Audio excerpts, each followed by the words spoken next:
Hey, welcome everybody to CBSI Presents Tales from the Flipside, episode number 77.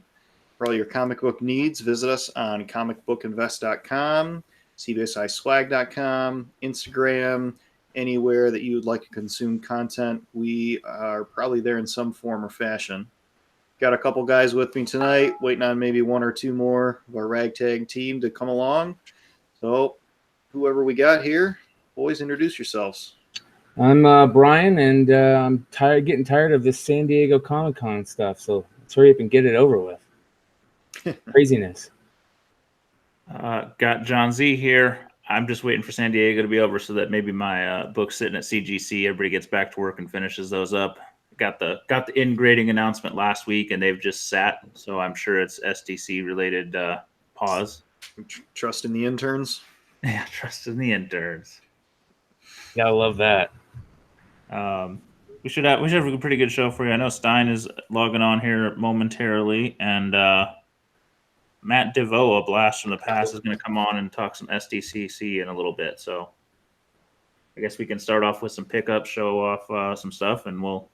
Yeah, I can go really quick. I've only got one pickup, but I know we've talked about these guys before over at Slabbed Heroes. I think that they're called. Is that what they're called? Yeah. Finally got my Iron Man in the mail. Interesting. Really? I've had mine for a while. I just got it. Well, I think he did some fast pass, and then he did a second batch non-fast pass. Yeah. So, but I did get it, so that was good. They did get send it out to me.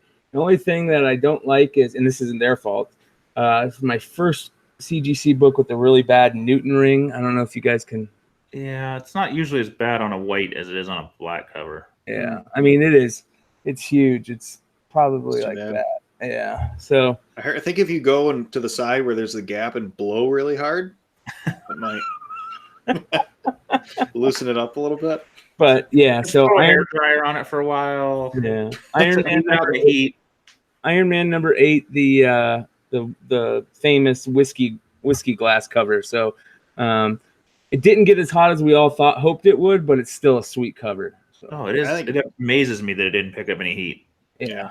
I think it's a guy, whatever. I don't care. Even in my head, it should be at least a $10 book. I mean, there's people that buy the original for all day long. Yeah. I don't think it was that big a print run. I could be wrong. Maybe we're all wrong. Yeah. But yeah, I mean, I had mine hanging on the wall for probably 12 weeks. It's a beautiful cover, and yeah. But I do have one more pickup, and I got to thank Paul for this. Paul, you posted that link for some of the Into the AM. I think it's called Into the AM. It was a bunch of cool like NASA shirts and cool stuff. Oh, yeah. And I got this sick ass Battle of Los Angeles shirt. That's sweet. So for you guys that don't know, the Battle of Los Angeles was a really famous UFO sighting that happened during World War II. Where a UFO showed up off the coast of California, and they started taking the anti-aircraft guns to it, and there was a shootout that lasted. Where they were shooting at these UFOs with their anti-aircraft guns up and down the coast of California, and the only reason is because they were thinking they were Japanese, some type of Japanese fighter, and they went. I can't remember how many shots were fired, but it was like a battle. So that was pretty cool picking that up. So thanks, Paul. Yeah. Did anybody catch that on their smartphone? Is there a YouTube video or anything? Yeah. It's a little grainy, but you can catch it. Yeah, black and white only. So, but yeah, that's my pickups for the week. You want to? Yeah, I kind of have I missed last week, so I kind of have a thicker stack. We're all admiring your Tomb of Dracula 10 in the back there. Yeah, that was one of my better Facebook raffle wins. So it's a 9.0, so it's pretty good. I don't know what I want to do with it. If I want to just sell it now, which I feel like I should, or wait till the first trailer. We'll talk about Tomb of Dracula later, and we'll see. But pickups wise, I did get your package, John. I appreciate it. This Welcome, sir. Good MD. Was this number 5?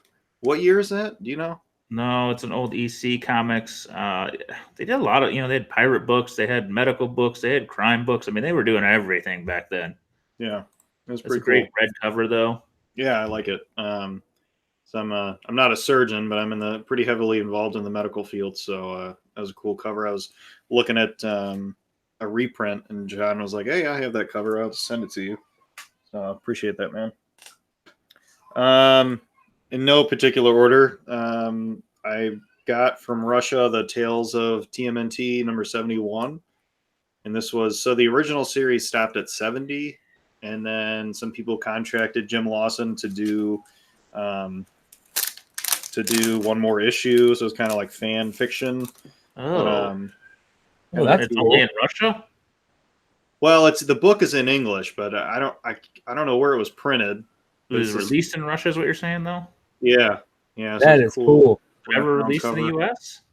I don't know if it was like a Kickstarter. Was it just done, or is it old? Let's see. This is the second edition from 2016. So, yeah. Whatever that means. But so I picked it up, and it's kind of cool in the back. It's Turtles versus Predator, like someday. That's awesome. A spoof crossover maybe, and then something called TMNT Origins, which I don't think ever saw the light of day. But that is that's some crazy stuff. So yeah, Cool. it's one of the guys involved in it sells stuff on. He's one of the editors, and he's the guy who I got my other turtle stuff from. So if you're curious on the inside cover, turtlemania.ru is the website, but I found mine on eBay from the same seller I bought the turtle books I showed off a few episodes ago. These turtle books. What's that? How do the Russians have all these turtles books? I have no idea. You have to take those questions to Twitter. I don't think we have any Russians in the CBSI family that I know about. Right. So while searching around for some Kevin Eastman covers with the whole Jenica female turtle stuff, I didn't realize that 2017 had a Kevin Eastman Free Comic Book Day cover. Mm-hmm. So I grabbed like a pack of 5 or something, 3 or 4 from eBay for cheap. So picked that up for a personal collection. And then on his, let's see, nothing too wild, but number 52,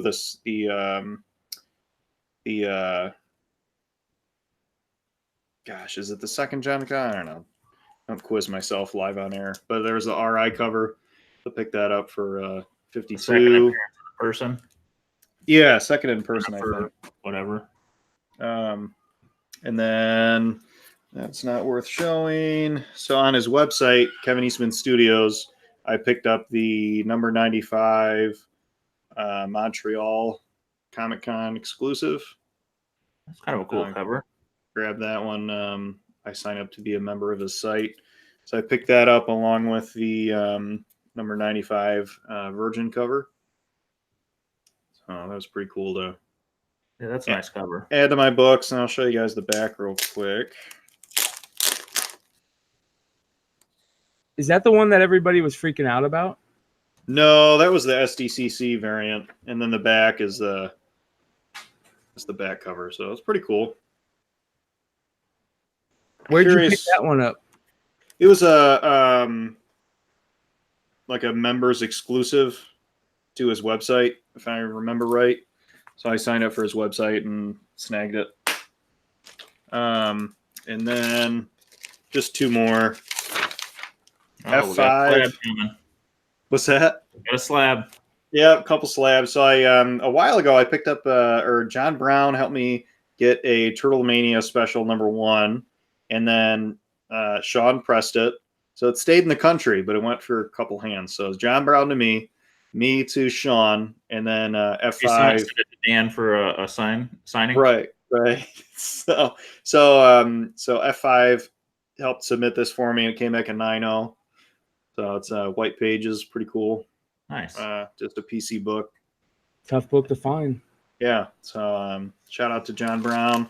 Sean and the F5. Is that one fairly valuable? Not valuable? No, it is. Those confuse me. Yeah, it's not bad. A couple prices are all over the place. I was looking up before the show, but there's some different variants of that too. Yeah. Color variants.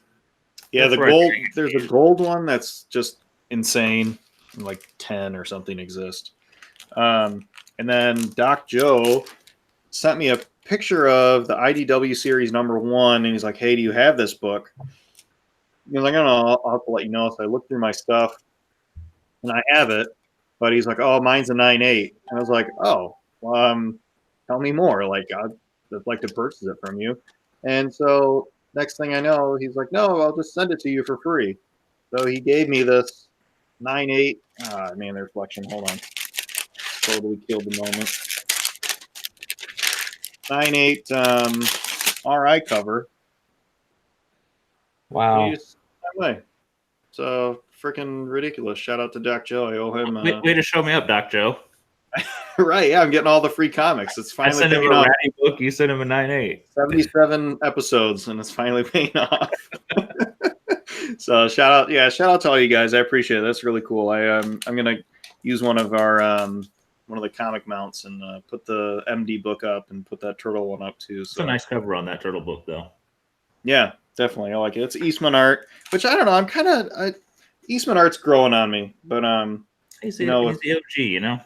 yeah, with recent heat on the series and Layered is kind of out of the picture, so I can dig it. So I appreciate it, Doc Joe. That's all I got. Very nice. All right. I guess it's me, and I can go into the world of randomness again. I only got 3, but probably got stories on all of them. First one is by the great Mr. Ditko, Mr. A, kind of a magazine's guy's comic from I think 67, 68. And it's an interesting character because it's his creation. He never sold the rights off, but he did base this character. He used him in the Charlton character, The Question, who appeared in Blue Beetle 1 about the same time, because he didn't think that Mr. A would fly. It's a little more hard edge. And then I've talked about this before. The Question kind of became the inspiration for Rorschach in the Watchmen movies. So this was kind of the predecessor of that. And it's just been one of those books I've been looking to grab when I found a copy at a good price. This one popped up on my comic shop. By far not a 9.8, but a nice looking copy, not ratty, and at a good price. So it's kind of a cool piece of comic history by one of the greats, you know. That's awesome. Need to apparently pick up his first appearance, but this one is kind of the more readily recognized one, I guess. So is he just like a vigilante, or what's the story of the character? He's very similar to The Question in Rorschach, very much based on wrong and right. He sees everything as either good or evil, black and white. Doesn't really have any special powers other than just to kind of be able to judge things, so to speak. So kind of a little bit of a pulp type idea of a hero. So you mentioned the first appearance. Is that that Blue Beetle book where on the cover the question is the bottom panel? The Blue Beetle came out after this. Well, after the character. I got to check. I'm not sure on the timeline between the character and this particular book. This character appeared in Whitson #3 in 67. He then got the Charlton thing and didn't quite want to use this character, so he used a variation of that character as The Question. Gotcha. So a bit confusing, but just a cool piece of Ditko history, something that he kept for himself. He didn't market this out and ever really do anything with it. It's funny that he became a little different in his later years. That first appearance of The Question, that was my very first spec book I ever bought. It was right before 52 came out, and I was like, I bet you that's going to be a hot book, and it never really paid off, but I have a couple copies of it. So I've had my share at times. I even had I think I had a 9.2 at one point. I sold that off at a pretty good height somewhere along the line. So both are cool books. This one's not nearly the value point of that one, but it's a cool little piece of history to grab up if you see it. Next one is a crime cover. It's actually one of my favorites, and nobody else seems to enjoy it as much as I do. I don't know why. This is now my fourth copy. It's called The Perfect Crime number 31. I don't know if I've shown it off on the show or not. I got one. Probably you'll see again. I've never I'm seen it reading right before. now. But it's it's got a girl with a red dress. It's got a guy holding a glass of wine. In the wine is a reflection of a guy he killed with a gun facing at him. Huh. So it's got a little bit of that. Is it a wine or brandy glass? It's Could be a kind of brandy short. glass, yeah. Could be a snifter. But you got the liquor glass, you've got the reflection. It's got a little bit of a that Chamber of Chills vibe to it, And I won't say an homage, I won't say a thing, but it's just got that feeling, that kind of look. It's got the red dress. It just has a lot of elements that I feel like it should have a little more interest than not. Yeah, I think her shadow and the reflection in the glass really do it. Yeah, it's a visually appealing cover. It's not the most common series to find out there. I have had this on my saved searches for probably 5 years. Yeah. I've seen 3 copies pop up on eBay. I've bought, I think, all of them. And then I found one in the wild somewhere. So it's not one that pops up a lot. Could be because it's not very sought after. Sometimes price yields sales, but. Who's the publisher, John? Anthony L is asking in the chat. That is a good question. I was commenting to you guys earlier that something else amused me on this one as I was opening it up. But let me find the publisher since we're looking at it. Cross Industries Corporation. But what I really enjoyed with this particular one is down here right above the listing. It says sale or distribution of coverless copies of this magazine is unauthorized and illegal. So I don't know that I've ever noticed that statement before. Maybe even a bunch of comics, but this is the first time I was kind of just looking and caught it, and I found it amusing. So I don't know, just a cool one to keep your eyes out for, just for fans of unique covers in the world. Yeah, that's a sweet book. Last one, I got to give a shout out to Dino, who is not here. He showed me this Saturday morning, and I jumped on it. It is an Aquaman number 1. And yes, I bought a CBCS book. I know it is against my general rules. Your 3.0. your video isn't too clear. Oh, I thought it was a no grade. Sorry. No. It is a 3.0 red label, of all things red label. But the reason I bought it is a Nick Cardy signature on the inside first page. And as you guys have seen in the past, I am a huge fan of Nick Cardy. I've been kind of collecting SS signatures when they pop up. I've got a couple of Teen Titans 1s. I've got a Shazam 1, some other random stuff. I can't swear to this, but I am 95% sure that there are no Cardy SSs on Aquaman 1. The census is there's 5 or 6 SSs now, but my suspicion is they're all Momoas. But I seem to have looked long ago when I got my first SS Teen Titans, trying to find other keys he might have signed. And I'm almost certain there were none of this one. So since none existed, I thought the red label would be nice. I paid about a $50 premium over GPA to get the signature versus a raw copy. So I thought that was a no-brainer. So Not bad. just going in my Nick Cardy collection. It is not his cover, but it's his interior art. And just a cool book to have. So that's it. I like it. I think Brian, you queued up to do your favorite 5. I am. Let me go ahead and I'm gonna share. I'm gonna give you the floor and then run to the bathroom real quick. All right. Go ahead and just put me on presenting and that type of good stuff. All right, coming up. All right, so I'll be right back. Okay, let's see what we got here. Well, hold on one second here, guys. I set this up and then I changed it. So basically what I'm going to talk about for my favorite 5 today, guys, is my favorite art pickups for San Diego Comic-Con. There we go. I'm going to go ahead and share again. So I used to go to San Diego Comic-Con on the regular. I think the last time I went was probably 10 years ago.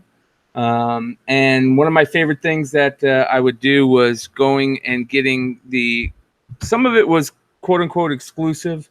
Sometimes it wasn't. And it was just, that's where you could pick it up for the first time and they usually sell out. So it becomes almost a San Diego exclusive. But I really enjoy picking up really cool art, especially some of the cooler litho stuff or prints and lithographs and stuff like that. But I'm going to go through my favorite five pickups for my art collection at San Diego. So number one is, or in no particular order these are, is from the 1997 con. And it says Comic Book Expo, but they did do this at San Diego also. And it's signed by Alex Ross and Steve Darnell, I believe is his name, the writer. And I'm a huge fan of collecting anything Uncle Sam, especially when he's out of his element. And this is definitely out of his element. You could see here he's begging for cash or begging for coin, sticking out his Uncle Sam hat. Beautiful print, and it's kind of what started me off down this journey. The next one is same thing. Another Uncle Sam. This one is an Alex Ross sketch, or I guess they call it litho, maybe. I don't know what they call it. It's like a litho print. It was numbered to 100, either 100 or 150. And then, of course, it's signed in pencil by Alex Ross. This was an exclusive. I can't remember what year. It sold out very, very fast, and I was lucky enough to get one there. I want to say, I think I paid like 150 for it. Can't remember, but totally worth it. This is probably my all-time favorite depiction of Uncle Sam. Kind of him just being pissed off and just being like, you know what, screw it. And I remember when I first put this up, my dad asking me, I was having my grandfather come over once, and of course, like a lot of us that are my age, our grandfathers fought in the war. And I remember my dad saying, you might want to cover up that picture. And then when my grandfather came up, he went, oh, I like that one. That's a good one. So that's just a fun story. Yeah. But so that's number two, Alex Ross, another Uncle Sam, where he's flipping the bird. Number three, everybody's favorite Adam Hughes Catwoman cover. This was given an exclusive at San Diego also. They only did 150 copies of this. This is 89 out of 150. It's signed. I had him sign it. The cool thing, sometimes you can go through the lithos and pick your favorite number, and everybody had already scored the good number, so I just grabbed as low as I can get. But this is just a beautiful. This is one of my all-time favorite covers, top three. How many was that? There was only 150, I believe. Let me see here. Okay. How big is it? Yeah, 150. So this is 87 or 8. Yeah, 87 out of 150, and it's pretty good size. I mean, it's I would say probably, I don't know,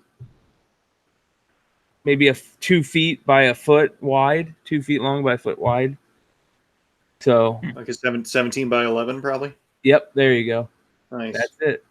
And I'd like to get my stuff framed. If I'm going to put it on the wall for a long period of time, I like to go all out with certain pieces and, get the clear, no glare glass, matted up nice and cool. So I think they just come out really good framed like this. And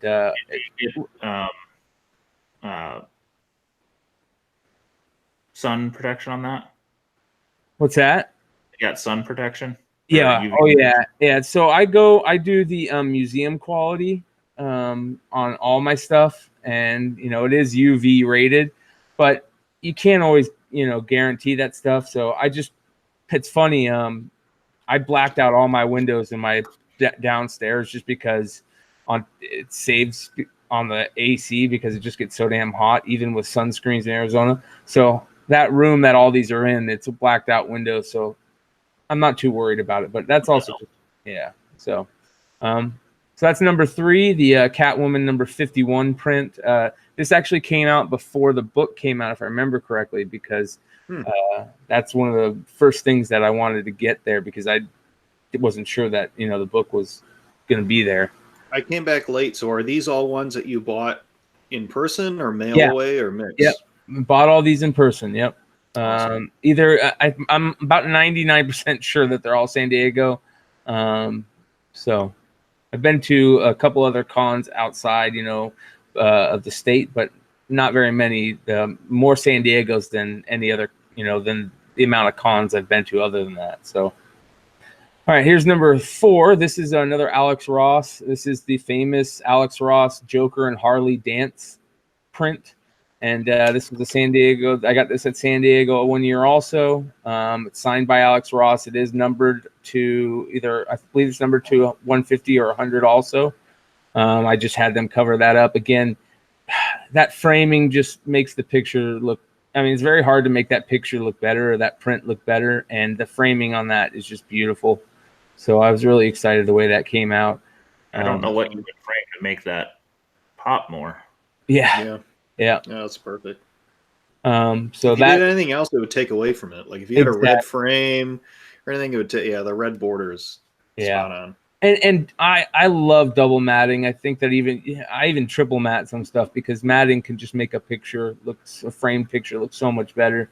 You guys have seen the original art that I have, and if you're going to be putting expensive pieces in frames, spend a decent amount on the frame. It's not just to make it look better. Of course, you want it to have conservation type stuff. But all right, so here's the last one, and this is the this is the Supergirl Losh 23 cover. How'd you get that? This was at San Diego also. I got this. It's funny. I got this the same time I got the same time I got Catwoman 51. And I wasn't going to pick this up, but I was just going through all this stuff and I didn't, it's just so silly. Was it kind of before it all kind of got hot? You just like the image? Yeah. And I didn't buy the comic. I went to this, I want to say that comic came out the same month as the Catwoman 51 or within a short period of time. And I remember thinking to myself, oh man, that's beautiful, but I'm not a Supergirl fan. And so I didn't buy any of them. And there was tons on the shelf. There were 1 in 10. So there was, a nice stack of them. And then when I got to San Diego that year, I was like, well, I really like that cover. And so I'll just buy this instead of getting the book. I wish I would have got the book. That makes it pop. Yeah. So it's beautiful. This is of course, the double matting with the extra bordering. This stuff is just really works well. And like the guy said, you do your best not to take away from the piece, but try and accent it a little bit. And guy for all this. What's that? The guy you use. Yeah. Yeah. I keep hinting at my wife. I'm like, she's like, I don't want to buy you comic stuff. I don't know what to buy. I'm like, take the stuff I have and get it framed. Yep. Yep. And as you can see, I don't know how to get it framed. Like I wouldn't do a good job. Yeah. Take what I have and make it better. That's exactly what I do, John, is I'll go to where I usually go to Michael's. They're to me, they're the best framers out here without getting ridiculous. Definitely. They got reasonable rates. Yeah. And you can get really good sales. You can get lucky. And sometimes I think once or twice a year, if you sign up under the Michael's, thing, whatever that card is that they have, or the Michael's preferred customer thing, it's free. And you get coupons in the mail. And sometimes they'll be up to 70% off the cost for framing. And wow. And it's still expensive, but it's not as expensive. What do you pay for something like that? Probably $150. Well, that's not terrible. No. and that's just because of 78% off, and then you can get what. And the way I do it, John, is what you were talking about. Kind of you got a guy, I got a guy for it, and you let them make those choices, and that's exactly what I say to the framers. I say, hey, this is your job. I want you to tell me what you think looks best, and then and they should put everything together, and you take a last look before you decide, okay, that's what I want to go with. But all these have all been decisions mainly of the framers telling me, what works, what goes best with it, and I'll take their advice. It's kind of like, I'm the same. I really like, if you're going to get a tattoo, that you make sure you let the artist know, Right. hey, put whatever element you want to put into it because you're the artist. So that's. I guess I wasn't paying attention. Do you keep a consistent frame, or you just use black and it can vary? No. I use all different types. You could see. I mean, it just depends. I really like going all. If I would have been smart, I would have gone all black, just because I like. That would be cool. But it's just whatever looks good. It's. You can see I'm all over the place with some of the smaller stuff. Kind of tell where they went when you did them.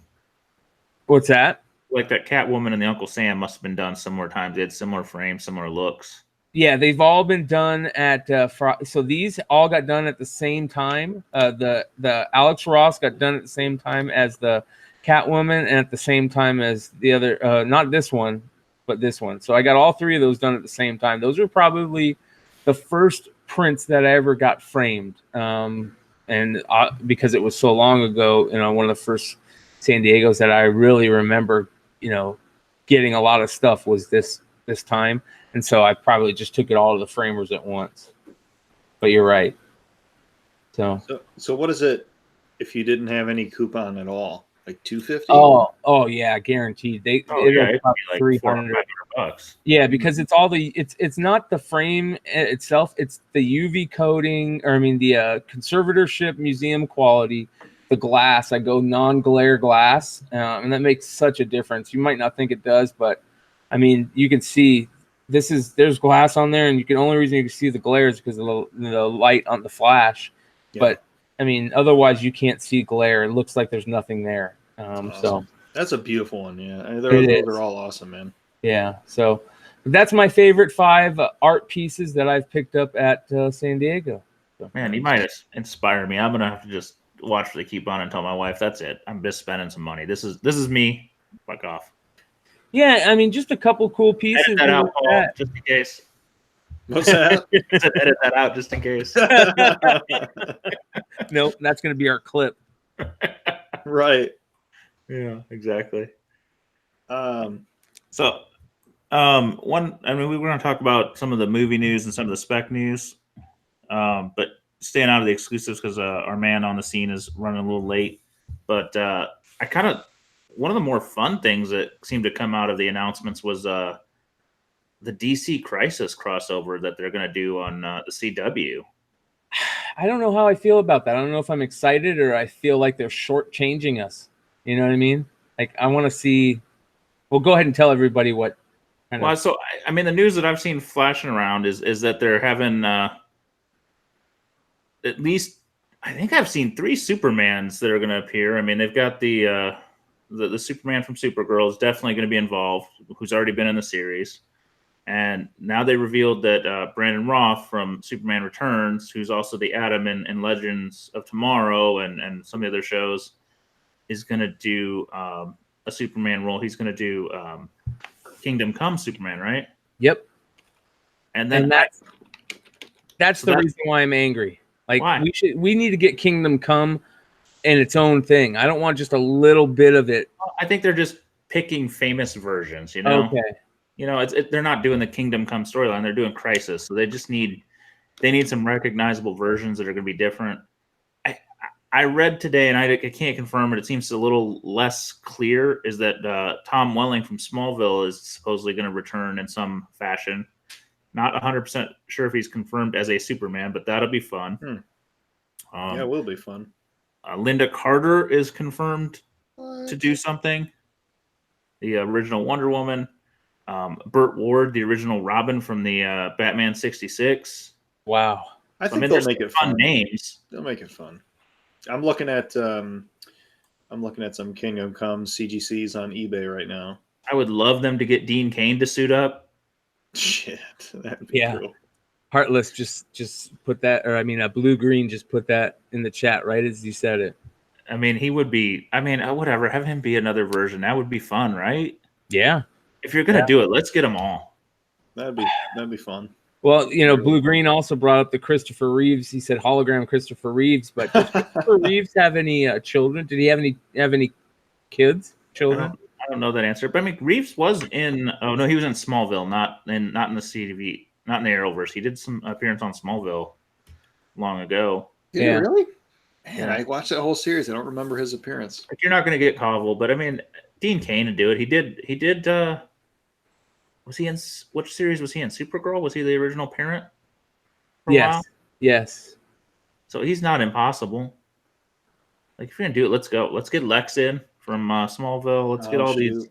CW does it pretty well. I think they'll have fun with it. They'll get who they can, and go Yeah, from there. it's gonna be fun. Bare minimum. I thought the the latest Batwoman trailer looked great, and CW is doing that. So I have a feeling that's going to be good. Yeah, I mean, I'm behind on some of them. I kind of lost interest in Supergirl a bit. I thought you were going to say Supernatural for a minute. I'm a little behind on Supernatural. I'm not going to lie. I tend to catch up and do a little binge watching when the wife's not home. So just leave it be. Nobody else in my house enjoys it. Blue Green brought up Henry Cavill also. Did you guys happen to see the Witcher trailer? I have not. I did. I saw it. It looked pretty good. I don't know anything about Witcher, but it looked pretty decent. It looks like a really good segue for anybody who's really hurting after Game of Thrones. It's true. Yeah, I think you're right, and it looks really cool. And Henry Cavill, it was kind of weird when they first talked about that casting, but when you see him in that role, it's he they're looks going to release what? What'd you say, John? He looks 100% different. Yeah. And they're going to release what, a whole season at once? Is it a show or a movie? I know it's Netflix is doing it, but it's a series, right? Okay. Yeah. That's even better. That's how they need to do those things. Yeah.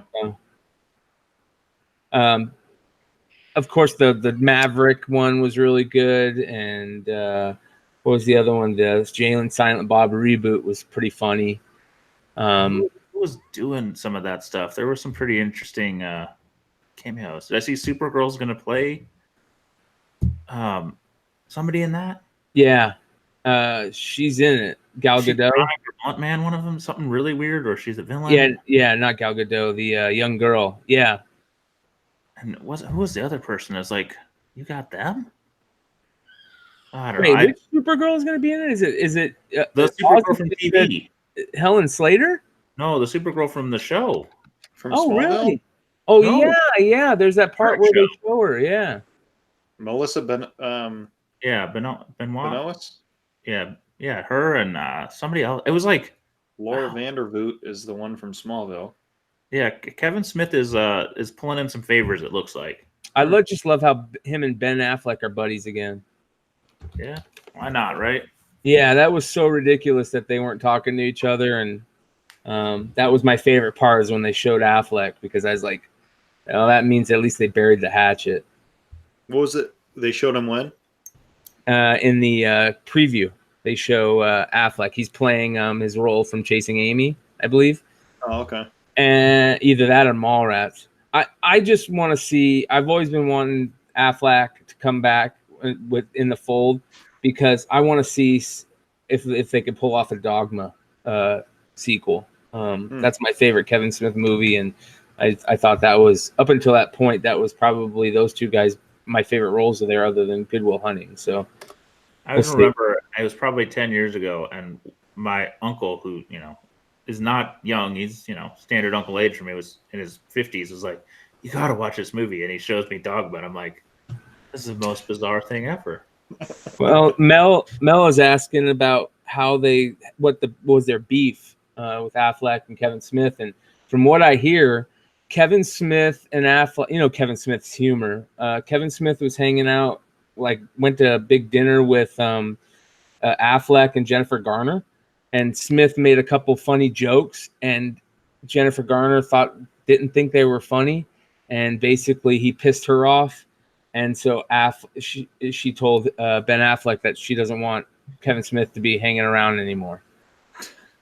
So there's a really funny, I can't remember if it's a YouTube video or if it's on one of his podcasts, where Kevin Smith talks about it. It's kind of ridiculous, but sometimes happy wife, happy life. So sometimes means always. But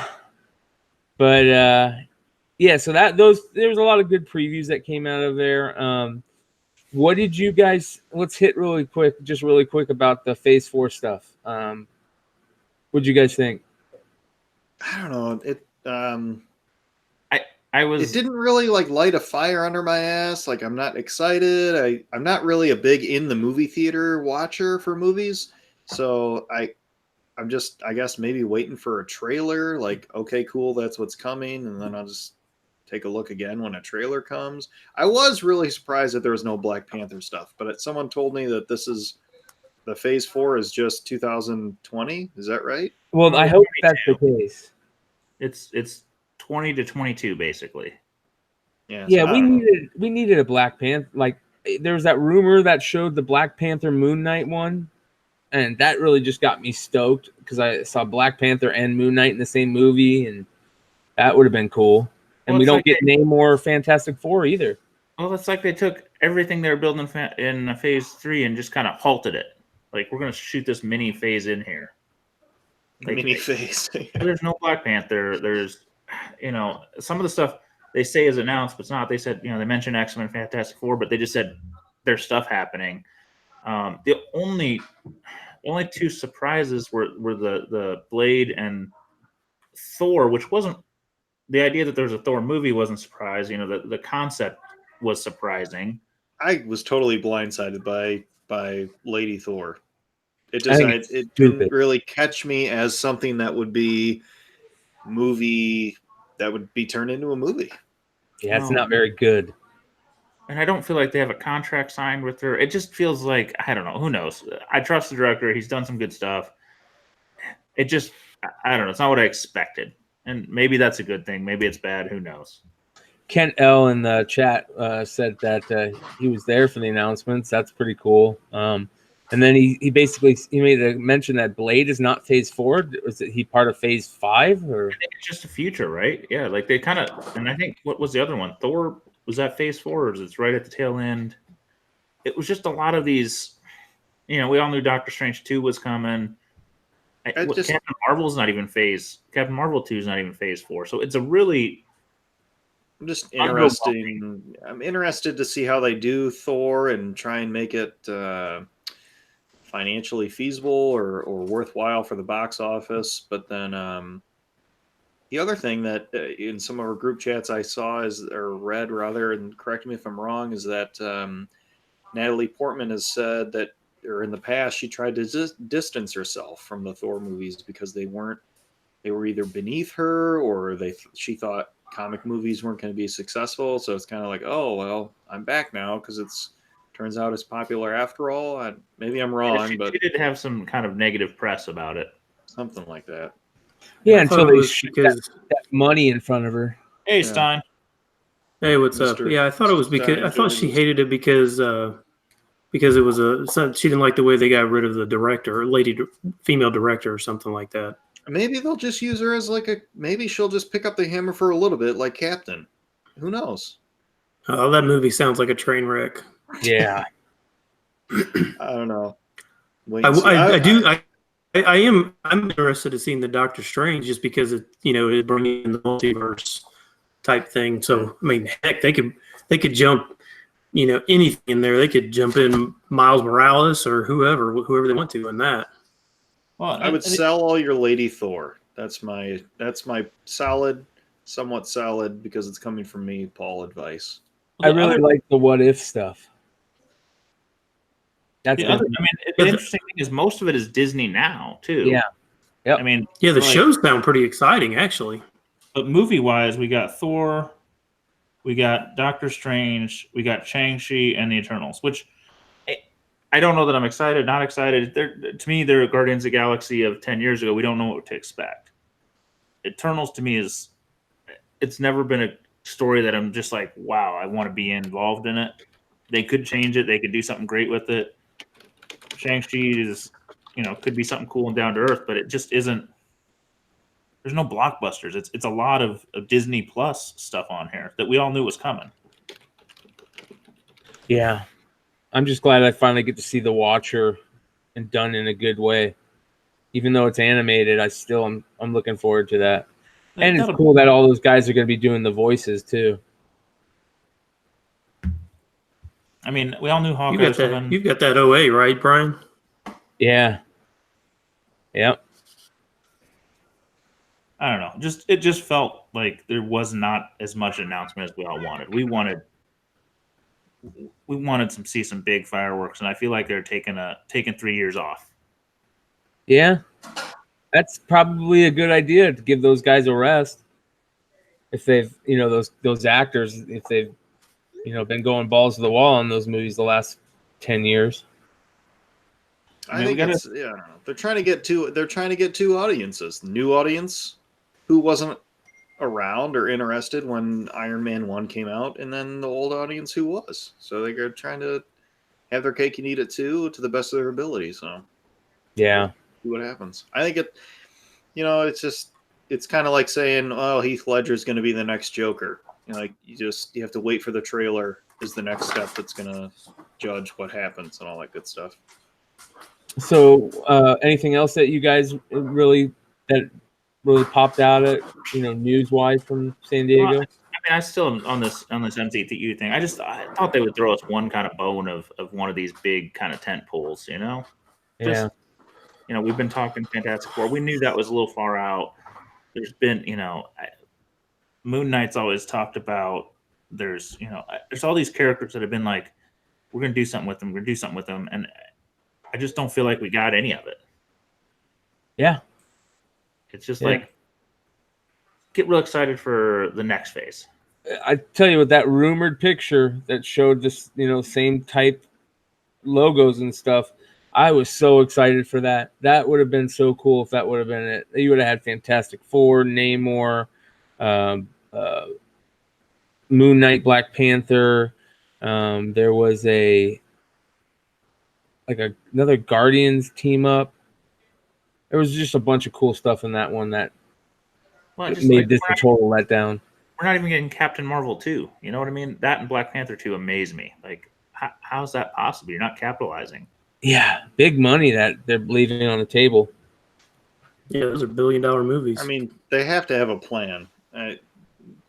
There's rooms full of people smarter than us, so something. Maybe they're smoking mirrors a little bit. Maybe there's other movies that aren't announced between those. Who knows? Yeah, I mean, it just feels to me they're pushing to the streaming, and maybe that's smart. Let's push some streaming audience. That's where the market's going. The tentpole pictures, yeah, they exist. Endgame killed it, but movie is not 100% of our bread and butter in 5 years. Yeah. So let's get that. Did they announce like any open slots or anything? I don't think so. Kent's saying, it's just the beginning of the press tour. So, who knows? There's hope. I mean, they haven't let us down yet, right? Yeah. Did you guys pay attention to any of the actual comic book announcements? Was there anything good there? I saw a little bit about Hickman's X-Men, but other than that, did you guys see anything? The rumor of the teams there. Yeah. I've seen a lot of chatter about Excalibur coming back, which to me is interesting because nobody talks about Excalibur. Yeah, I don't see a reason to bring that book back. The characters would be better off used in other places. Yeah, I don't know. I don't know. Yeah. I have a hard time getting excited about X-Men in comics because they've just done so much fuckery the last 10 years. Well, that's why Hickman said they need to blow up that continuity, because the continuity is shit. Oh yeah, it feels like they reboot, they stop, and with a team that big, it's too much. So many characters, so many storylines, so much you're trying to tell, and you just keep making a storyline and then you go, oh no, we're gonna go left. Oh no, that sucked. We're gonna go right. We're gonna do this. We're gonna do that. And you gotta have a vision and just let it roll for like 3-4 years with a book like that, because that is. Well, I'm a little worried. I'm a little worried because shout out to my buddy Matt from Absolute Geek Podcast. He's in the chat tonight. He showed me the last page of the recent X-Men, the latest X-Men, and they show Scott kissing Jean Grey with Emma Frost in the front, like dejected, walking away, and that kind of bummed me out because that shows you the direction they're going. They're probably going back old school. They want to do the whole Scott and Jean thing, and I don't know if I want that. That's been done before, so I was kind of bummed out about that. Yeah, I don't know. We'll see. I mean, Hickman's a good storyteller. There's a chance he does something fantastic with it, but we've been built up and let down so many times. It's just tough. Yeah. For such a great group of characters that Marvel, killed them off for a few years and pushing the Inhumans, and then, well, never mind, we want them back, and then we kill off Wolverine. We're going to push this. We're going to do that. We're going to bring this guy back. I just don't feel like anybody's had a great vision in a long time. No, you're right. Yeah, you're definitely right. It's been shit. Stein, are you doing a remote here? Are you on the road? No, I got a bad connection. Okay, here I don't see your usual comic in the background. You're just off. Oh yeah, I switched. I've switched when I switched companies. I switched computers, and so I got my camera on a different screen. So and I'm having your daughter's streaming some soccer. Probably we don't know about. Absolute Geek was saying that. Where was it? There are 3 open slots for 2022. But, wow, I didn't see that. We'll see. We'll see. I don't know. We'll see. But it gets confusing. What's phase 3? What's phase 4? What's going to be phase 5? What's where? I guess we were just. Luckily, it's not stopping. It was such an epic kind of. We knew what was happening. We knew it was going to be a big payoff. We don't know what's happening here. Yeah. Luckily, comic movies is not ending, and I think that's the best part. They're not like, well, we're done. I'm pretty sure with the biggest movie of all time officially. This week they finally broke the record for Avatar. Not adjusted inflation, I believe, but they broke the number. They're not stopping anytime soon. It just, I guess you need a little to re-energize. I had some bullet points for Blade. I don't know if you guys want to jump to that or not. Yeah, real quick. Heartless Art put a thing in the chat about Spawn 300 and 301, how it looked awesome from the Spawn panel. I'm going to give a shout out. I think I saw Heartless open up some kind of blind box from J. Scott Campbell. Does that sound right? I think you're right. Yeah. On Instagram. Yeah, and that was pretty interesting. He's done that a couple of times where he's gotten the blind boxes from these artists and gotten a lot of cool stuff. I would like to know though if he liked what he got, if he was a little disappointed or not, because when he showed it, I was a little disappointed with the stuff he got. But I don't know if he got the crowbar one last year, I think, that he graded. Okay, and Kent L did 2 blind boxes also. Damn. Yeah, I mean.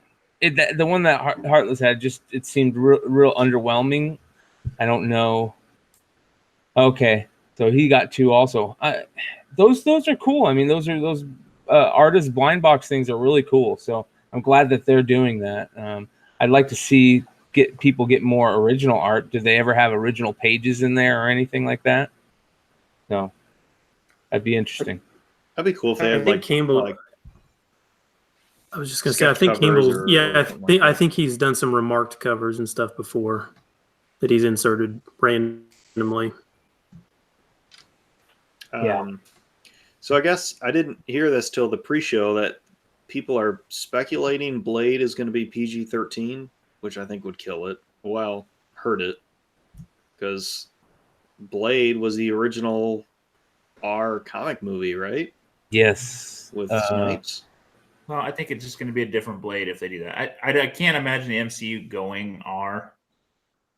I wonder if in today's day and age, PG-13 means different. Like they've loosened the rules on certain things. Well, when you just watch regular television now and you hear the F word on regular Right. television, Yeah, it's when the slightly Teletubbies different. are using the F word. but I had a short list, and this is courtesy of gentleman in our one of our group chats. So for Tomb of Dracula, number one would be would be Dracula himself, but number 10 is the first Blade, which probably a lot of people are chasing, and then number 12 is the second Blade, and then Tomb of Dracula 13 is the origin of Blade, and then correct me if I'm wrong on any of this because secondhand knowledge through me. So anywho, number 13 is the origin of Blade and the first Deacon Frost, and then Tomb of Dracula 17 is where Blade is bitten by a vampire. Tomb of Dracula 19 is where he realizes he's immune to the vampire bite. And I think there's a werewolf by night appearance. Maybe. I could be incorrect. Who knows? I doubt it, but that'd be cool if they threw a werewolf by night something in the movie. And I guess then, that's how supernatural they're going. right. And then Z, you told us Tomb of Dracula 25 is the first Hannibal King. Who was used in the original Blade trilogy by Ryan Reynolds, one of his many comic book characters. So, where's the tab I'm looking for? So, for full disclosure, today I purchased a Tomb of Dracula 13. I purchased a Tomb of Dracula 17. And then I accidentally purchased a Tomb of Dracula 19. I just hit buy it now by accident. I was going to try and use a different payment source, but apparently was distracted and hit buy now or pay now or something. So I'm all in for the Tomb of Dracula. Just buy a lot or two, Paul. It's fine. Jesus criminy. So yeah, I'm deep, but so I don't know where the. I debated buying a copy of Tomb. I struggle with the frickin' Marvel Bronze Age because I keep going. It's priced out. It's priced out. It's priced out. But as soon as there's an announcement, it's not priced out. And yeah, I only have the Tomb of Dracula 10. I won it in an auction, so that's the only reason I have it. But it's funny, like I knew you knew it was coming. It was like, why would you not buy 10, 20 copies if you know it's a sure thing? It's just funny how. No, I don't think it's a sure thing. Because look, I mean, you got, even let's stick with the three main. You got Blade, you got Ghost Rider, you got Moon Knight. There's probably some others in there. You can bet on all of those at $1,000 a pop or $500 a pop at the low end or more at the high end. If you pick the wrong one, you just made a lot of money. I put my chips on Blade just because other genres were moving back towards vampire. So just kind of trying to read the tea leaves, but you could be wrong. You never know. They could have gone Ghost Rider. Who knows? One bit. It's a safe bet. It's just, I have a hard time betting that much money on anything. Giants 1,000, you know. What? Yeah. Did they announce something to do with 2099, or am I just No? Yeah. No, there's something in the comics. I think of 2099. We're seeing a lot of chatter also because apparently Marvel's 80th and 160th yields 2099. So we're in the Marvel 80th, and 80 years from now it's the 2099. So there's something. There were some announcements. I didn't catch all the details of what it is. So if somebody in the chat has some more info, inform us, idiots. We're waiting for a man on the street who is apparently God knows where. I feel like Philip Chung in the chat he was right. What did he say? We don't think we'll see Blade till 2022, 23 at the earliest. So might be good to, if you have it on the low right now, to turn and burn. It's not it's not the worst time to sell that you probably couldn't get it back for a little less. I got pretty good deals. I bought the Tomb of Dracula 13. It's an 8.5 for 260. That's a lot. But the Tomb of Dracula 17 was $50, and the 19 was $100. I don't know. The 17's a 9.0, and the 19 is a 9.4. So I don't know. Maybe I'll just, when they arrive, list them. In the meantime, I get the 9.0, throw it up for, they're going. I don't know. There's like 2 listed for. I think the lowest is 2,250. I mean, Jesus, can't turn that down. Heartless just put in chat asking if anyone else saw the zoom in on the What If logo, what looks like a Marvel Zombies in the text. How cool would that be if to do a Marvel Zombie animated feature or show or whatever? That would be perfect for the animation. Oh yeah, That'd be awesome. well, Very cool. The only thing that worries me is Marvel Animation is not. They've not hit a lot of home runs. I mean, I see some of the movies floating around, and for the most part, they don't feel like they've. They just don't do the work that DC does on the animated. I mean, how many of those movies have you watched? Maybe I guess you guys don't have kids in the 7 to 12 range like I do, and we watch everything that comes that pops up, and most of them just aren't that good. So I worry about that. I hope they can kind of correct that thing and do it right.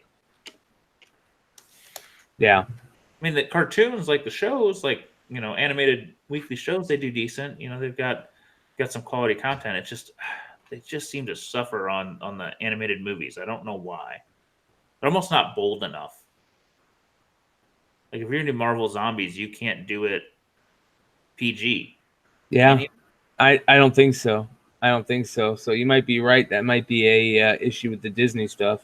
I mean, I make some parenting mistakes. Like, I let my kids watch the DC Flashpoint, and all of a sudden at the end, they see the shoot a hole in the head of Reverse Flash, and they're like, "Dad, what'd you just let us watch, you idiot?" And I don't know. Doing Marvel Zombies in a light PG might be a little bit boring. Philip Chung brought up the Batman Hush and Digital's out. Heartless Art said he saw it at SDCC and it was awesome. I wait patiently for it to pop up on the DC streaming. You got to be patient, but it takes about 4 to 6 weeks and it drops, and I feel a little better about my subscription then. Yeah. Not having to pay for that stuff. So Swamp Thing is officially dead then? That's it. What I heard. Did you see any of it? Is any of it out? Yeah, it's. I think they've released 8 episodes out of. I think they're doing 10 out of 13. Is that what I recall? I think there's a couple more. I watched episode 1. I just haven't. I've been tied up a lot. Haven't had a chance to watch much. It wasn't bad. Speaking of that, I mean, Titans had some announcements come out. Titans was pretty crazy, and I've now read Deathstroke's going to be involved, and Aqualad, choosing the original Aqualad versus the more popular, Young Justice style Aqualad. So that's interesting.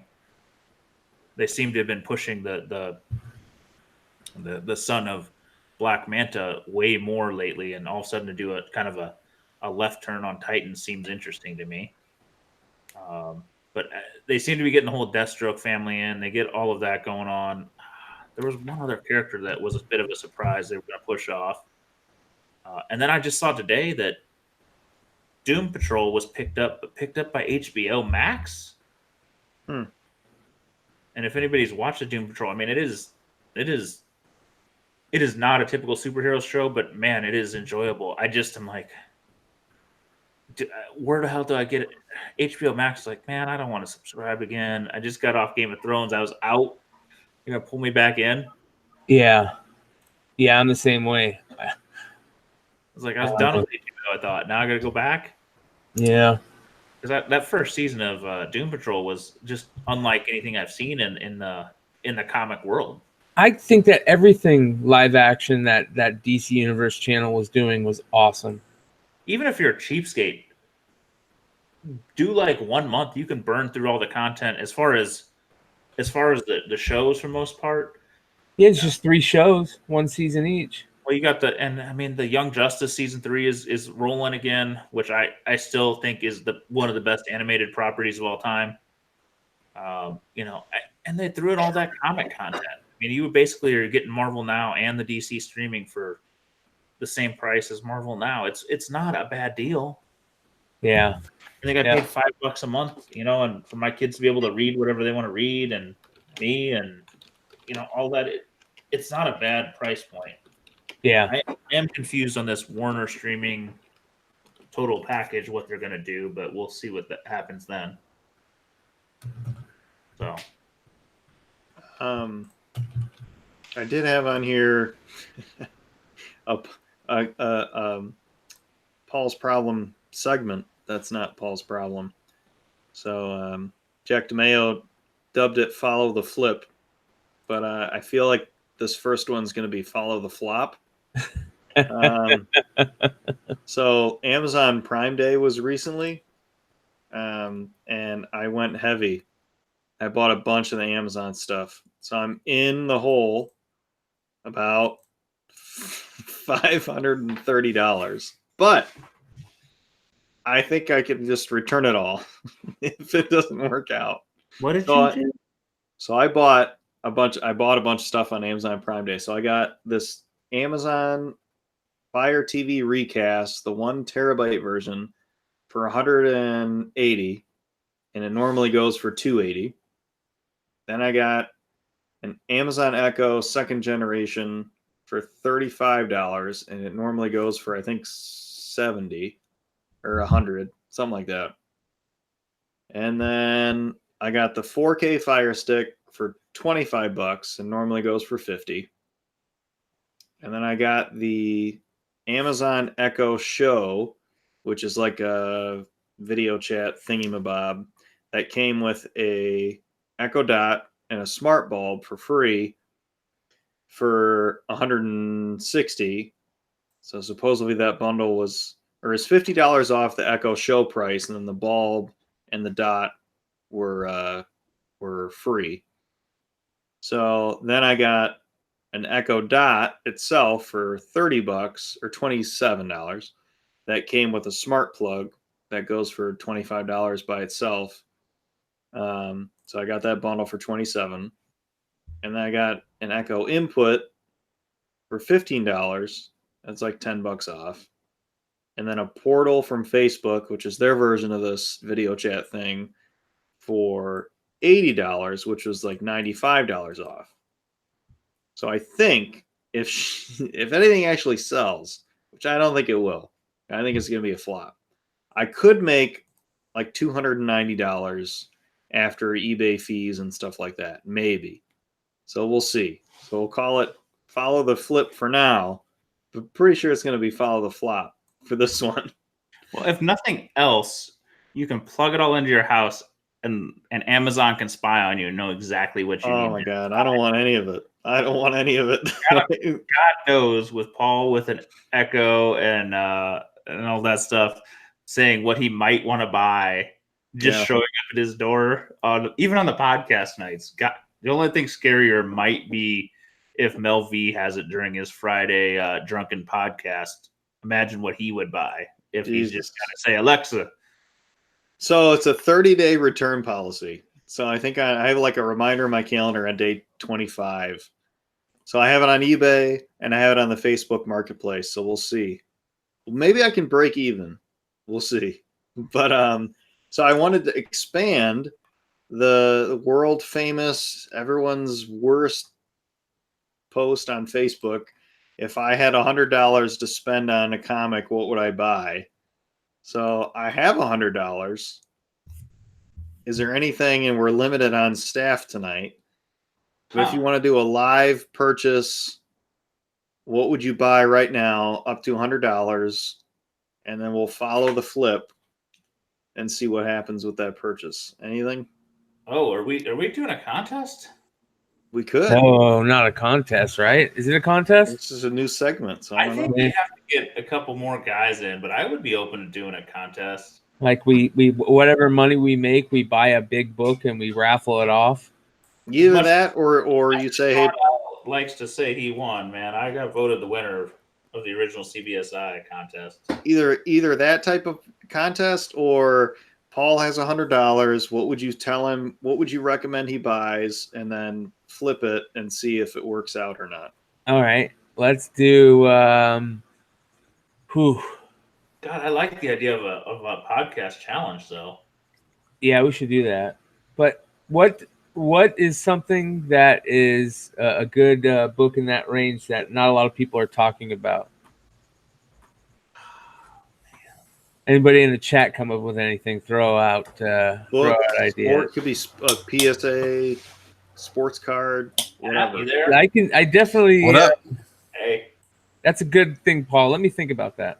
Yeah, it's something to think about. But we got a welcome, once in a sir. blue moon guest that we need to. long lost member. Give some is love welcome to. I know. from the West Coast. I thought you guys have been doing this still. He got confused and thought we went from bi-weekly to bi-yearly. Right. I thought it was like once a year we get together, we do a podcast.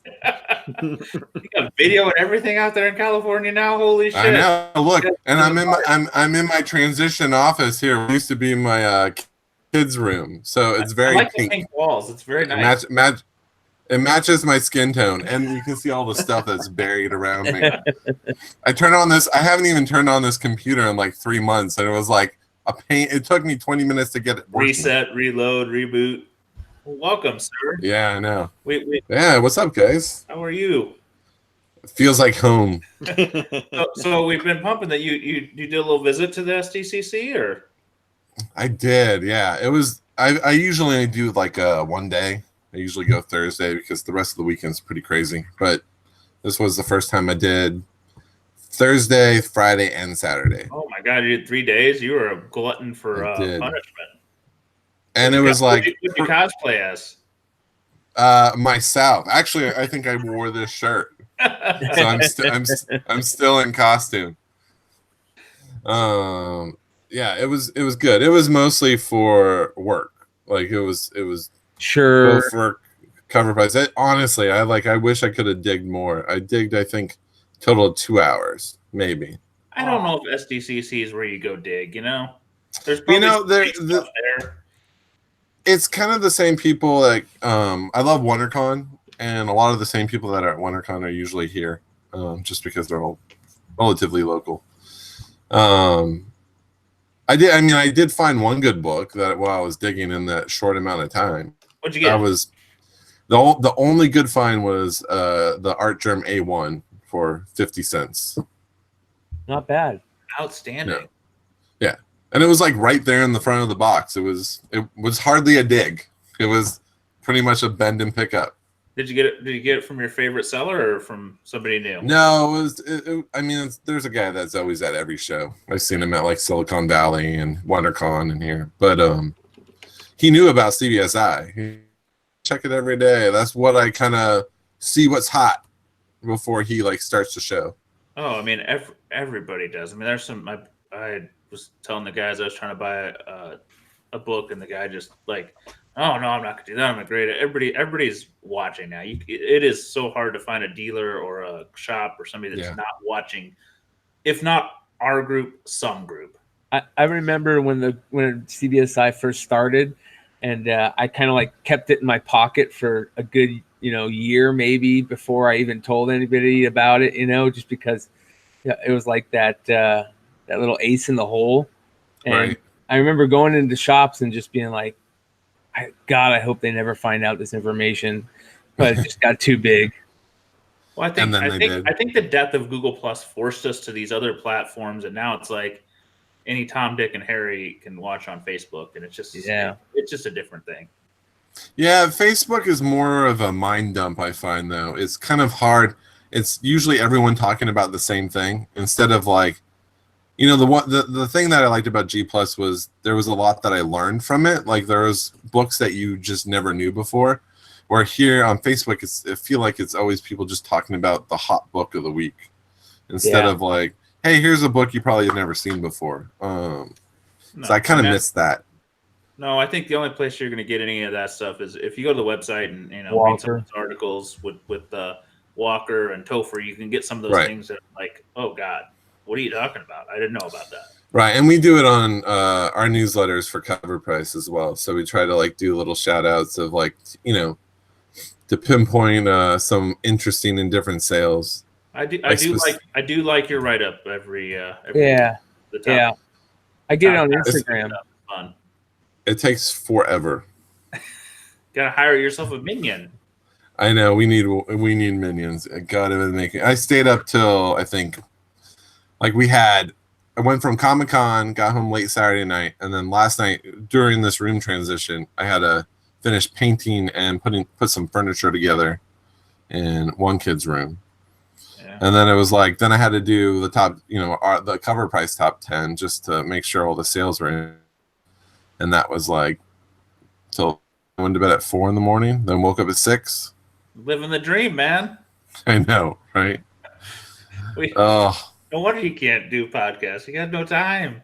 No, there's no time. Like I have stacks of books I intend to sell, and it's like I buy on the trend, and then they just sit there, and then they're worth nothing. You have all the information and just don't have the time. Totally. I'm actually excited that the Hawkeye news is coming back, the Ronin stuff, because I'm like I totally sat that one out. I literally have 10 copies of like the first Ronin. And I was like, well, that was that. And no, now it's back around. So I think I'll probably miss this one out too. Yeah. I just want to say that's sounds like somebody else I know. And there's no time. I think I do about one book every 2 weeks, maybe 3 weeks. I watch your feed. You're lazy as hell. Oh, it's really bad. I think I have 13 things for sale right now, and it's been the same things that have been up for like 6 months. So what did you see cool at STCC? What were your highlights? See, like our focus was meeting with all the publishers, both on a content level and a cover price level. So it was seeing a lot of what they had, just on a exclusive scale. I thought this year was kind of lacking in kind of like notable books. Like Spawn was long gone before I even stepped foot on the floor. All the Turtles books were long gone, even before the convention. Some of the secret variants, it was like they were super secret, and I still had no idea where to find them. There was like some Dr. Pepper Skybound book that was somewhere. It was like a Little Sweet cover. That character, Little Sweet. Yeah. There was some free giveaway somewhere, and I could not find it for the life of me. Yeah, I didn't hear a lot of chatter about Funko this year, but I don't know. Maybe I wasn't paying attention, or just the hot things were the longest line that I saw was for the Lego minifigures. There was like a Spider-Man PS3 suit one, and then a Stranger Things Barb, and those were like the hot toys of the con. Well, there were some little Spawn. I don't even know what to call them. There were these little Spawn figures. And then Todd signed, I think, most of, if not all, the boxes, and those were pretty hot. I have now that you're here, I have a list of some of the exclusives that I saw that kind of popped out at me. And if you don't mind, we're gonna go through them real quick. And sure. All right. So I'm gonna go the prices. Yeah, I'm gonna share my screen real quick here. I got you up. All right. So this is one of the ones that I thought was really cool. The Ghostbusters Echo 1 or whatever. The Optimus Prime. Yeah, the Optimus Prime Ectotron. Or I guess it's not the Ectotron, but yeah, that thing was actually pretty visible because you can wear it as a backpack. The box. So a lot of people were wearing it, so it was pretty visible. At least it was one of those toys that you can see people carrying around. Yeah, there you go, Um, guys. Here, if you guys are on YouTube, That's a cool kind of idea to package it, though. yeah. Yeah, it was definitely visible, and I'm supposed to get one tomorrow, so we'll see. And, they did this. Like hookups. Yeah, I got an Ectotron on my desk. That thing's awesome. I know Wood was trying to get one. I think this is like the He got one. oversized No, he got one. 6-inch Boba Fett. That's not too big of a deal, I don't think. But that didn't really stand out to me, and I was really disappointed with the Star Wars stuff. There really was no good, in my opinion, Star Wars exclusives. They No, hit the bed. no, I didn't hear anyone talking about him either. Yeah, and then this was kind of cool. That really has nothing to do with comics, but Mondo put out some really cool old school prints and stuff. And one of the ones Oh they put yeah, out is this Apollo will be judged by results, not intentions. Keep Apollo the symbol of excellence. And this is for the 50th anniversary of the moon landing. Excuse me. And this interesting. this thing right here in the industry is a really big award based on this. It's called the Snoopy Award. And they give it to one person every year that makes a big difference in the industry for, keeping quality and stuff like that. So in my industry, this is actually a really big thing. It's kind of cool to see it at SDCC, and you can see these old school posters that they were putting up. And it was interesting that Mondo did that. yeah. I did hear people talking about that. The Mondo line is always crazy. Yeah, they had some cool old school Sandlot stuff, Transformer posters, Jurassic Park. Yeah. Snoopy was across some boards this year. He was in Super 7 too. Yeah, there was one Mondo giveaway. If you went to the DC booth and signed up for a credit card, they gave you like this Batman Mondo print. Oh wow. Yeah. This is kind of. I did not do it. There you go. Here's your Jaws was sweet. It's a glass, a ceramic mug, and there's your stirring thing. Well, Jaws is like one of the most valuable Mondo prints of all time. Wow. I did not know that. I totally forgot that. Have they put out anything? Did they put out anything super cool for their prints other than the comic stuff? Did they do anything other than that Sandlot one? The one that I heard was the Sandlot Okay. one. That was the one that people were trying to get. Yeah. All right, and then this was kind of cool. This is, I forget the Toy NK. They did this cool Black Panther necklace takeoff on the. I don't know. I just thought that was kind of interesting. It'd be a cool. Oh, you should totally wear that. Yeah. But then there was let's see here, the Super 7. This was awesome to me. I think Super 7 kind of got their start at San Diego Con, if I remember correctly, way back in the day, and with that Boba Fett fake figure. But they did a breaking. Yeah, that's pretty cool. Yeah, a little breaking the breakdancing movie from back in the day with Turbo and Ozone. But man, what a select audience! So, is anyone still alive that remembers breaking? But the Misfits one was kind of cool, and then they did some other ones. But I mean, that one's pretty cool. But I thought that one was really that was really cool. That's a cool packaging with the boombox and everything. Yeah. This was kind of crazy. I couldn't believe it got put out. This is another group like that one we saw before that did a lot of the bootleg stuff, and they put out this, and this kind of just made me laugh. Like that's pretty interesting. I'll let the people watch that. But you can see they do a lot of these cool figures where they're just bootleg. They look like the old school fake bootleg Star Wars. Right. But this was kind of cool. The Neon Tech Iron Man. Yeah, when you search like San Diego Comic-Con 2019, those are like all at the top. Yeah. What is that? Is that a toy? A figure? It's a sideshow sketch. Yeah. And then here's the Funko stuff that I thought was cool. That wasn't that big of a deal. There's some Rick and Morty stuff, and that Yoda. Yeah, they announced like a new character, Gluty. So that was the new figure. There's the Star Wars stuff, some Conan stuff, little the aliens from Simpsons. I thought that was kind of cool. They glow in the dark. There was one on here that was really Seen some cool. action the Sabrina people were talking about. The Rat Fink ones are kind of cool. This was really cool to me though. The Peter Pez one, I thought that was kind of cool. Old school. They got and the Otter Pop. That was my favorite. I've seen the Otter Pop go for a lot right now. That is really cool. Is that the only one they've done so far? Do you guys know? That's the only one I could see online. Yeah. Okay. And then I didn't realize that they were doing Pez. It's Alexander the Grape or nothing. Come on, guys. You know what? I like the Professor, man. The Professor was my favorite. The What flavor was that? Lime. Oh, that's right. Yeah. So the Funko stuff. I mean, I didn't see anything other really crazy. It wasn't enough that like it was like the talk of the town, in my opinion. Yeah. No, everything at this con, I mean, all the talk was around Spawn. Everyone wanted that Spawn book. Everyone wanted Turtles. The Turtles. Literally, like, if anyone mentioned it, you would see, like, we were at the IDW booth a couple times, and everyone was asking for it. Did you slip them a 20 and get yourself a copy? What's that? Did you get yourself a copy?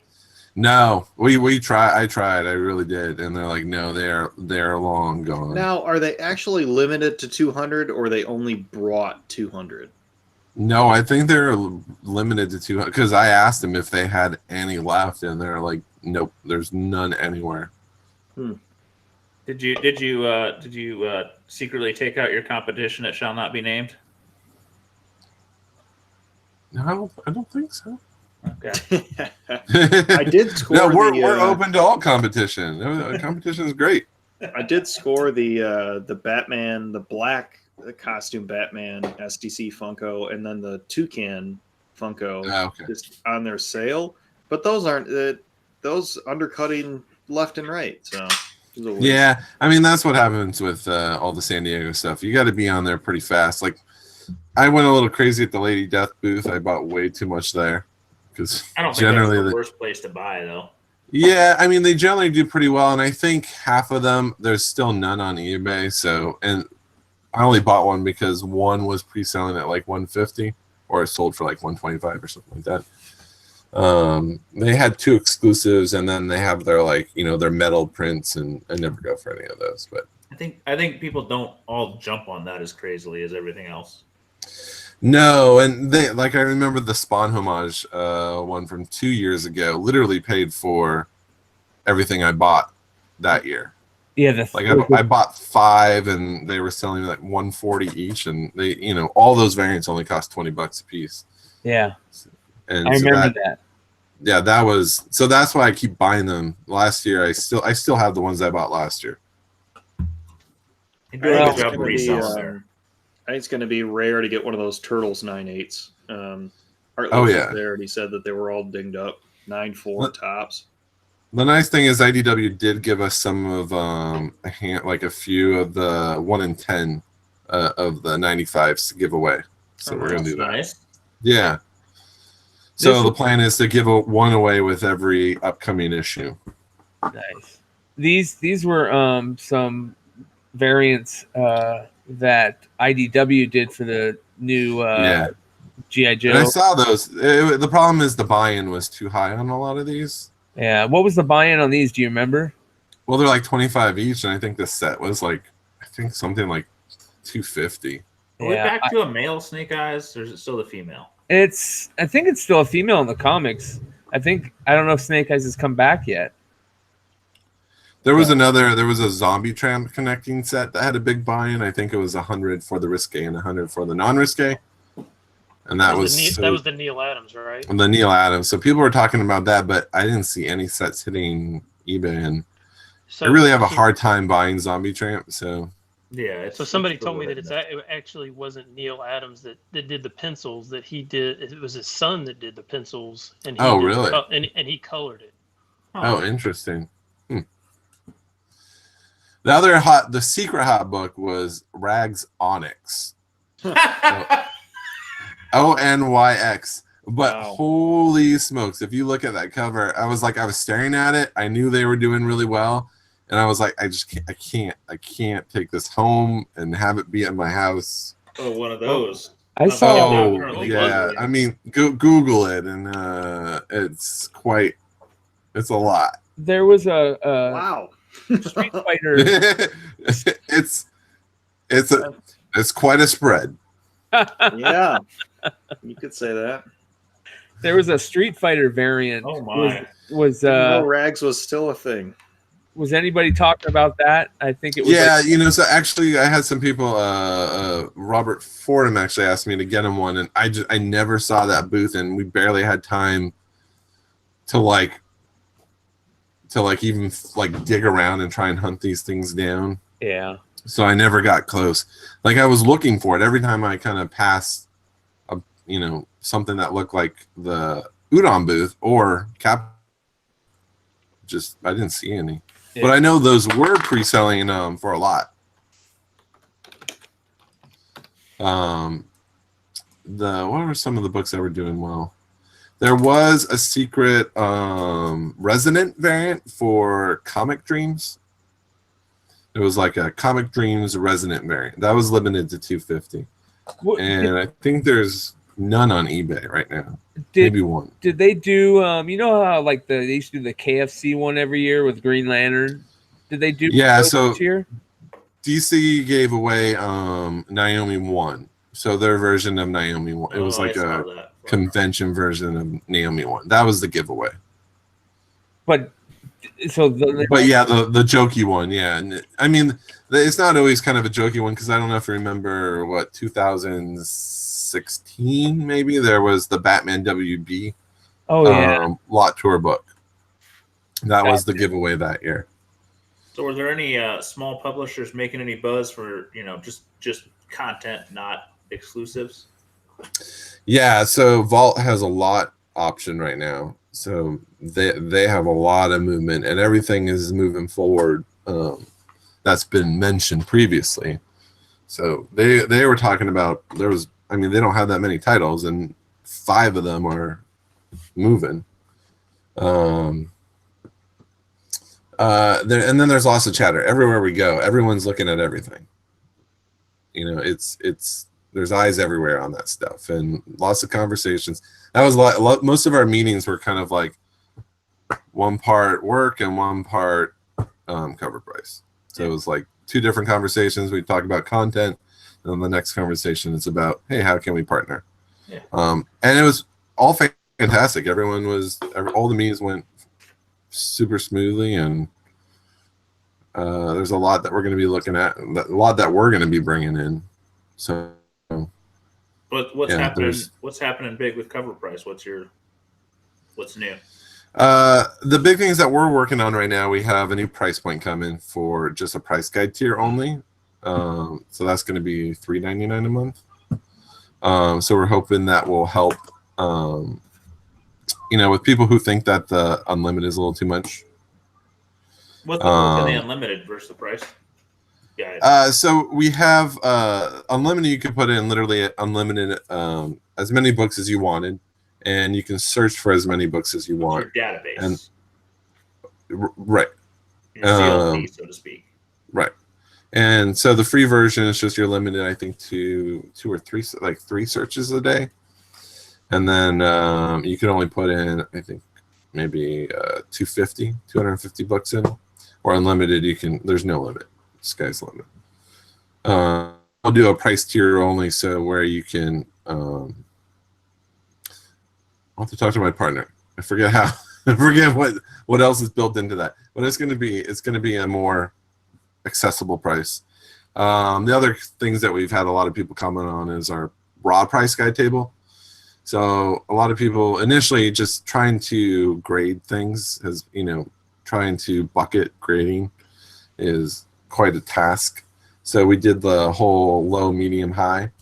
So now we're actually putting in a grading table, and we were able to bucket them according to grade, and it will work.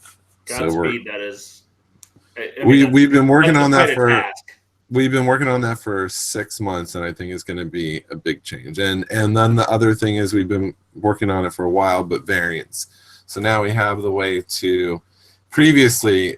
Because of the system's built to search for, Batman #1, and then if anything alternative to that name, like Batman : Damned or something like that, it has a hard time recognizing those symbols. And if there's some other terminology, like, for example, Spider-Man 1 Gold variant, there's been no way for us to tell the system to laser focus every time that you see the word Spider-Man Gold variant, put it into this bucket. And so now we have the buckets. Yeah. So a lot of those had to be forced in manually. So now, once we tell the system, now they created something in the background so that if we say always find Spider-Man Gold variant, dump them into this bucket, it will start doing that. So Hey, that's huge. Matt, real quick, tell everybody out there what you're talking about and what the program is called. And It's coverprice.com, coverprice.com. It's a raw and graded price guide. So, a lot of our competition, they do just graded, and we found that most people's collections are raw and only a fraction of collectors grade. So we're trying to reach that raw market. And a lot of it, we're, just trying to fine tune and make it smoother and as accurate as possible.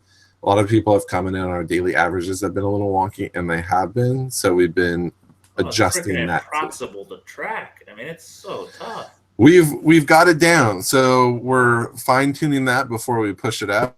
There's a couple competitors, and their stuff updates quarterly at best. Yeah, ours is.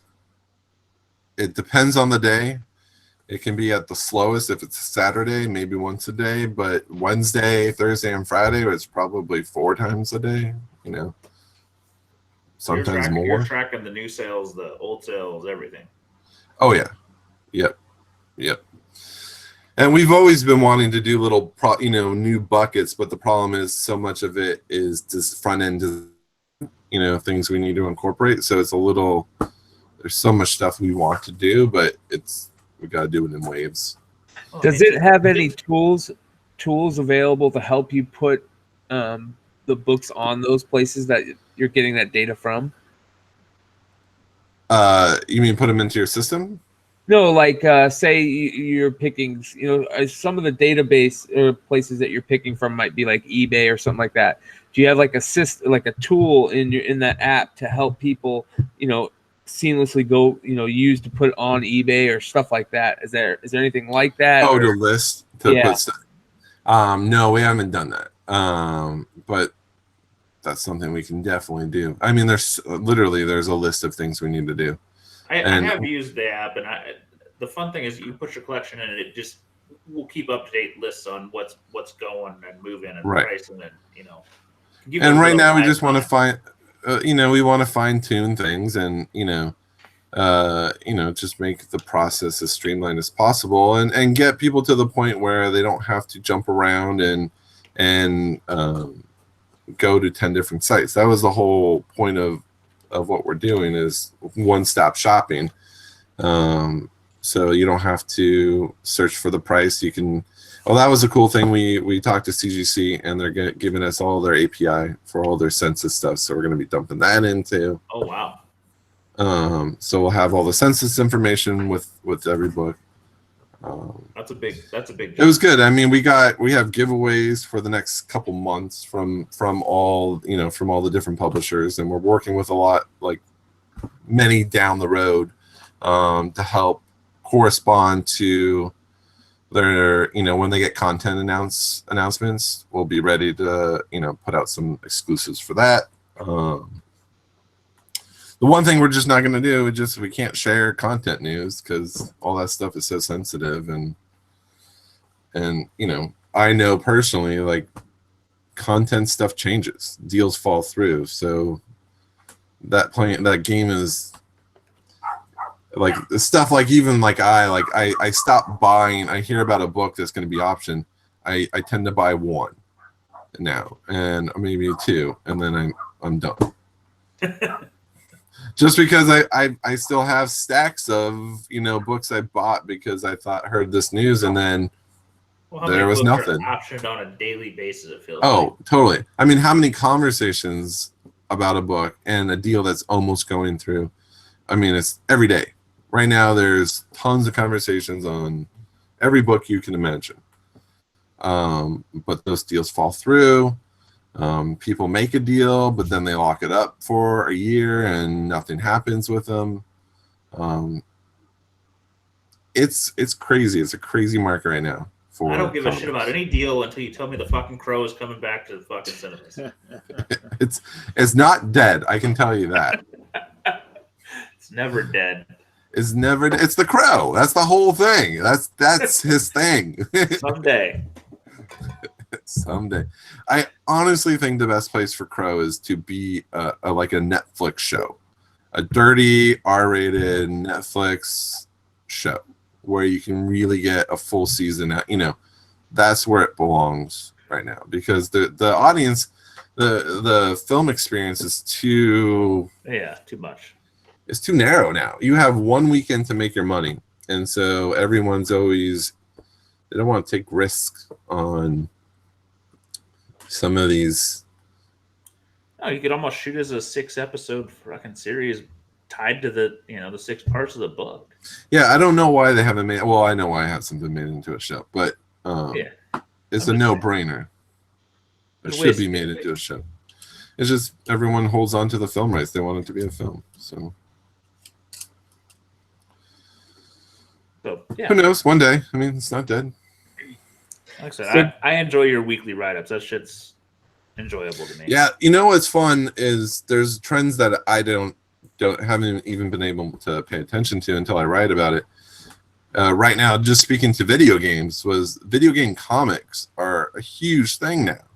Like the first appearance of Street Fighter, like some of these books are really hard to find, and they sell for, I think, what was it was Street Fighter 2 #0, special edition, and it had the manga symbol on the bottom. I think it came out with Street Fighter 2V or something like that. I don't know, but it was a promo book, and man, that book is sold for $500. Oh no shit! Wow.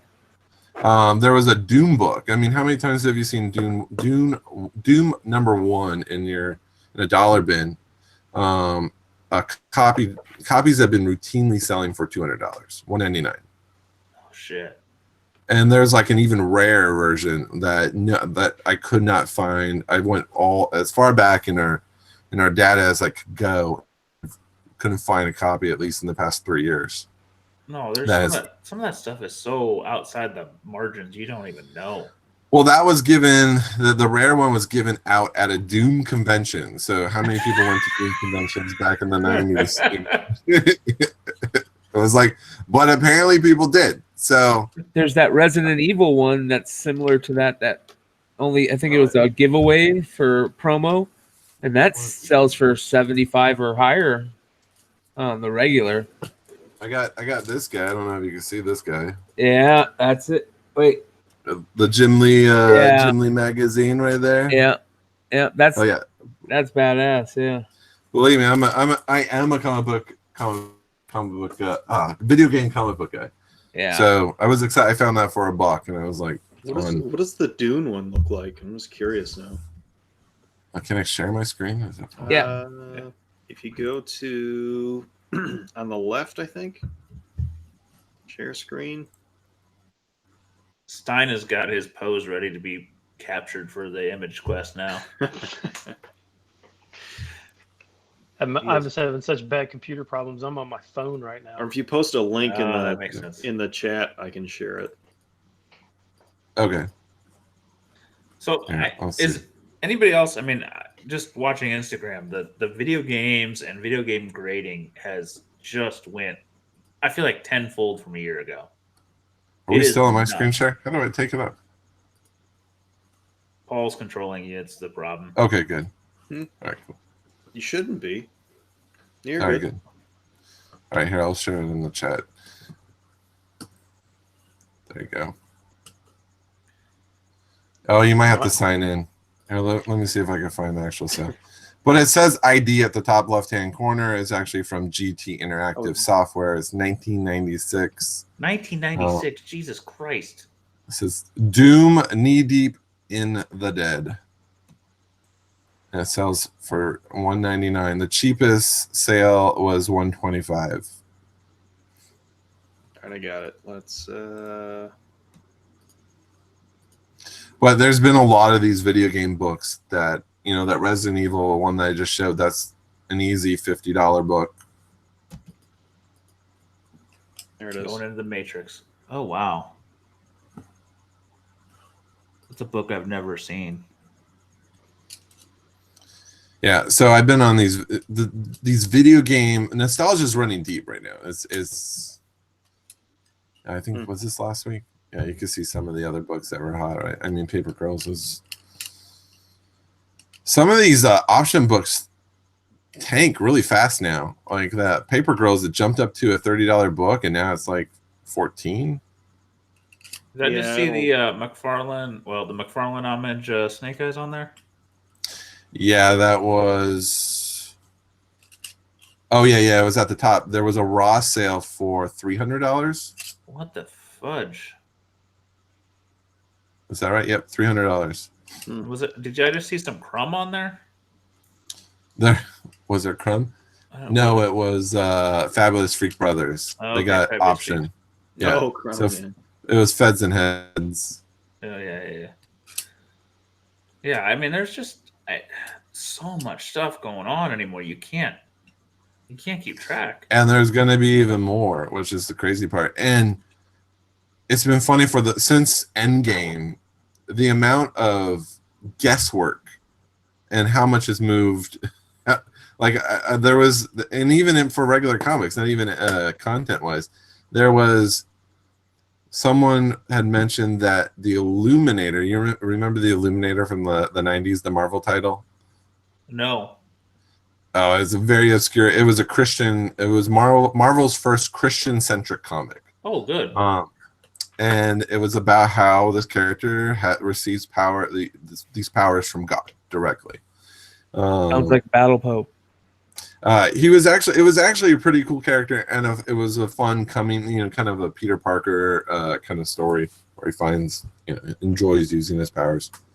Someone has guessed that the Almighty One, or the one that is above all, an Immortal Hulk, would be the Illuminator.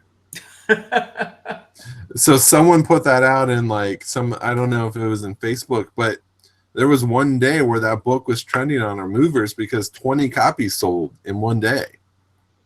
I can't even imagine there's 20 copies listed. Well, someone bought them all. Someone went through on eBay and bought them up. I mean, I've had my day and bought some shit. These weird little trends, and the amount of people, everyone's guessing what film that Marvel was going to announce, and now that they finally announced it, now everyone's going to be guessing the characters that are going to pop up, in these films. I got beaten on a few, so it's fine. It just is. I don't know. The Jane Foster thing is interesting. There are plenty of those to hunt for out there. Absolutely.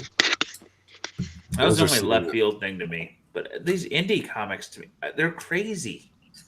The number of announcements, the number of deals, the number of stuff. Yeah. It's like, and then some go crazy and some do nothing, which is and some of them go crazy for 3.2 days. Yeah. Oh yeah. Long enough for you to buy one, and then by the time you're ready to sell it, it's dead. Yep. And there's others that are on fire for months, and you're like, how do you? I can't even think about predicting it. Right. What's interesting is I didn't realize it. I think I had it in one of our newsletters, but Amber Blake, those variants are still doing strong, and you would think they would have just dropped off, but no, those are selling really well. There was a 9.8 that just sold for $350. Well, and that's a character that's been around for how many years and how many renditions, and right. It makes who knows, Aurelia Warrior Nun might be the one that's how's that the hit? But it could be. Kanto was a big surprise because it's a mini series, which no one usually no one jumps on a mini series. And then that book just took off. And other than people just liked it, that it was a good read. There was no content, just a hard book, and everyone wanted it. Well, like what? A few years ago, Black Hammer is that one that just keeps going. Who knows? Yeah. Why is that one above anything else? Oh, I did find the old San Diego Comic-Con variant for that. Nice. That's still moving pretty well. It used to be like $100 book. Now it's like a $50 book. It feels like a solid buy-in, honestly. Yeah, I bought it for 10. So Either way, I'd probably throw that in a bin for a while. yeah, why not? I mean, Legendary's been. I mean, I heard at the con that they picked up 2 more books. It's just Legendary doesn't seem to get their content out. They do eventually, but not everything makes it. So, I mean, they got this. They have a picture deal with Lemire. They have a picture deal with Brian K. Vaughan. And they have so much property that it's like, which one is actually going to hit? What's going to? And they're big. And they're all big projects too. Yeah. I mean, the nice thing is that they can go across TV and all these different streamers. I know Disney Plus is itching for new stuff because they're trying to work. What's your thought on Warner and the DC stuff? Yeah, I don't know. What's your read on that? I don't know what they're up to. It's kind of their play's been a little weird, canceling stuff, starting back. I don't know.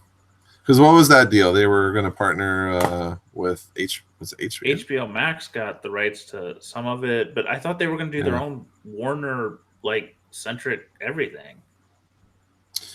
I mean, it's funny because all this was happening about 10 years ago when everyone was trying to find their own streaming company. That's when Sony started Crackle, and I think Warner Brothers and Universal went in together on one. Everyone was trying to do the streaming thing, and Netflix just took the lead, and everything kind of fell back to them. And then with everyone else jumping in the foray, it's now spread out again. But a lot of these companies, like Netflix, is super in debt. Oh yeah. So can they keep up with it? I don't know.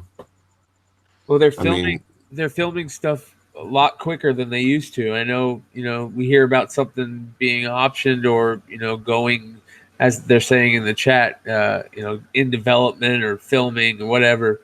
And a couple months later, we get a preview, so they're filming things at a quicker pace, it seems. Well, they don't have to advertise as much. That's part of it. It's not like a build-up. You get it in the can, you can go. Yeah, right. Netflix, right. You said Netflix is the one that's in super debt? Oh yeah, they're billions in debt because they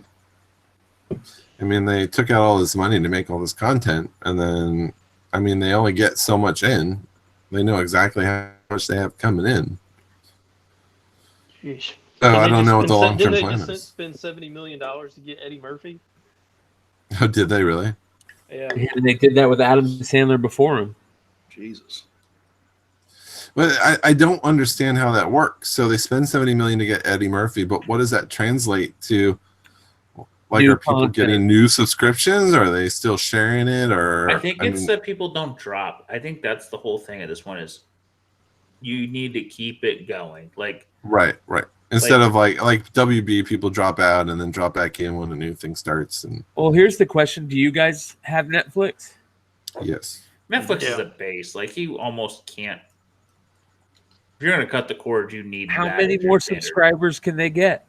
You know what I mean? It seems like everybody already has it. How many more subscribers can they get? There's more. Well, if they stopped shares, if you can only use one account at a time, oh crap, they would have a windfall. Yeah, exactly. That's what they need to do. Well, but I still have friends that are my age in the 30s and 40s that don't have Netflix. I'm like, are you alive? What are you doing? There's a percentage of them out there, and there's also just I don't know. There's people that have not cut the cord. There is a market that hasn't done it. How are they going to watch Fuller House? Did you tell them that? I don't know what they're going to do. But I think it's all about maintaining at this point. Is like you need to have enough content going because like HBO, I think HBO's facing that flood of Game of Thrones is gone. What's the next? They spent a shit ton of money to keep. Well, apparently the the content answer on. is Niobe. Well, yeah, Sunday is interesting and fun. That's an interesting spec play. I'm not gonna lie. We're all real close to this one, and You're right. whatever we've all talked to creators, we've all met them, but it's HBO. That's a different beast than anything else. Yeah. Like Amazon Prime is tough to move the fucking needle. It is. Tick didn't fucking move anything. Some of their other shows don't. We'll see what the Boys does in what 4 days, 3 days. That looks awesome.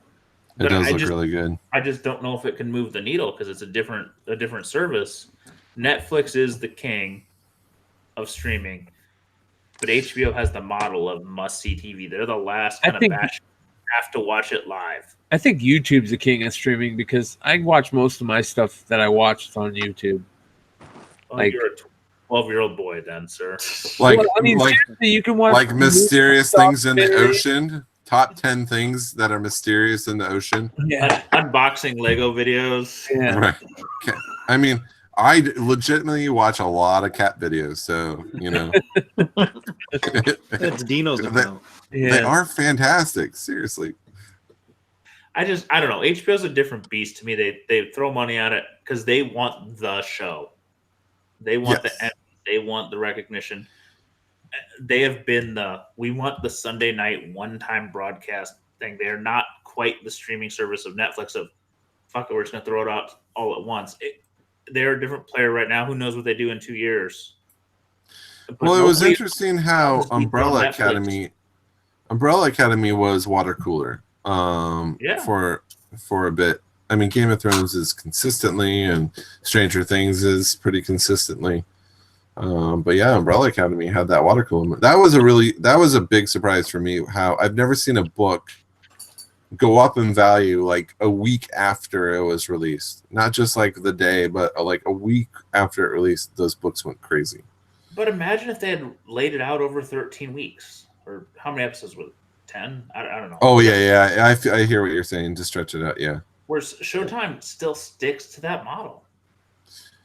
And and there's something nice about not feeling like, because it's easy to keep going. You know that feeling where you want to watch more but you can't. And it pisses me off. But but it makes you excited for the next week. For our specking and buying and selling, you'd love to have more than a 3-day window. Oh yeah. Build an audience, build the voice of mouth, and nobody else wants to do that right now. No. Well, it's content as you like it. That's the world we live in. No, I mean, what was it? Amazon tried to do with the Tick and do like 2 6-part seasons, and it just. But there's now an interesting trend. So I guess cable sales and like DirecTV sales are kind of going back up because everyone who cut the cord to go only, which was like, okay, I'm just going to buy a Netflix and a Hulu account and an HBO account, and then they keep adding stuff on, and I'm telling you, like a DirecTV account with all the channels, and if you like negotiate well with NFL Ticket and all the movie channels, you can get it for $60, at least for 6 months. Mm-hmm. Yeah, and you get everything. But a lot of people are going back. It's going to get interesting because this a la carte menu is going to get expensive. Oh, super expensive because CBS is doing it. They just announced it with Picard. I don't know if you saw that at Comic-Con. Yeah, trailer. So CBS is going to have their own, and eventually everyone else will. No, I mean you used to be able to get by with Netflix and Hulu, and everything else is kind of right. You share someone's account for, and like whatever Prime. Prime is easy because everyone has Prime just for the shipping. And it's just included. Prime's a free one, and it's like whatever.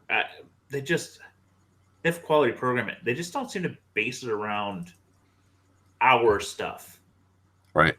They've not went heavy into the comic market, other than they did the Tick and they got the Boys coming. But other than that, I can't think of a ton. I wish the gaming market was kind of like this. Was you just subscribe to a channel? Well, I guess they do have subscription based, like what is it, GameFly? Yeah, that didn't work very well, did it? No, not really. Well, I know Redbox, you can go rent games. I always get like these push notifications. Come to the games for one. Okay. Oh, I did buy I don't know if you guys have seen it, but the Oculus Quest. It's the first untethered VR system. Oh yeah. So it's I got that for like Father's Day birthday. It's pretty cool. It the only thing, it kind of has a lack of like, games designed for it yet, but there's a Vader game that is really cool. Like you walk up to it and there's a lightsaber kind of floating sitting on a pedestal, and you literally grab it, you pick it up, you can you flip it, you turn it on, and you can hold it with two hands, you can hold it with one hand, and it's pretty awesome. So we're back on the video games. What's your thought on this video game market? Where are we at on it? Is it just starting? Is it in the midst? No, the video market's hotter than ever. Did it jump as fast as comics, or is it are we in the early buy-in? Are we in the we're a little late? It goes, so the nostalgia goes with the demographic. So people, I think 5 years ago there was a big surge around Nintendo 64, because that was a console that a lot of people grew up with and now are in their 20s and wanted to have again. And the 64 is still pretty big, but now it's dipping into, I don't think the GameCube has taken off, but there are GameCube consoles, some of the rare ones, that go for like $1,000, if you can find them. Like there's that really rare, I think we talked about it before, but that really rare Panasonic one. Isn't there a rare Zelda one? Well, yeah, there was a game. Oh, like the console. No, there was a game where like all the other ones on there that you only get. Yep. I had that one. Traded it in. Oh yeah.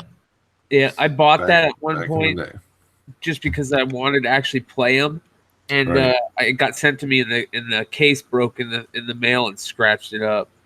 Right. That was hard to find. What is it? It was Zelda Wind Walker, GameCube, and it had there was an extra disc that had the Nintendo games.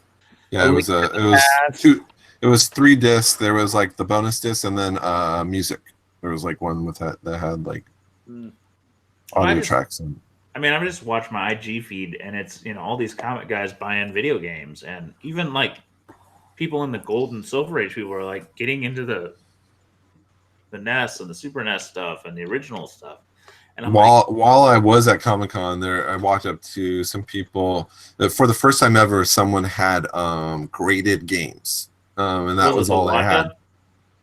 I don't know.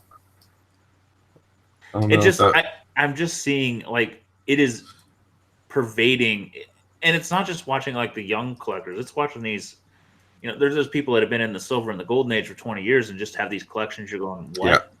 Yeah. And they're getting into the games, and you're like, huh. Well, people really love. Sorry, Ben, what was that? Oh, I was just going to say, how rare are these games, especially like sealed and stuff? I mean, are they just not? Extraordinarily rare. Yeah. And especially some of these games, like, for example, DuckTales 2, there's Super Turrican 2, that was Super Nintendo, and DuckTales 2 was NES.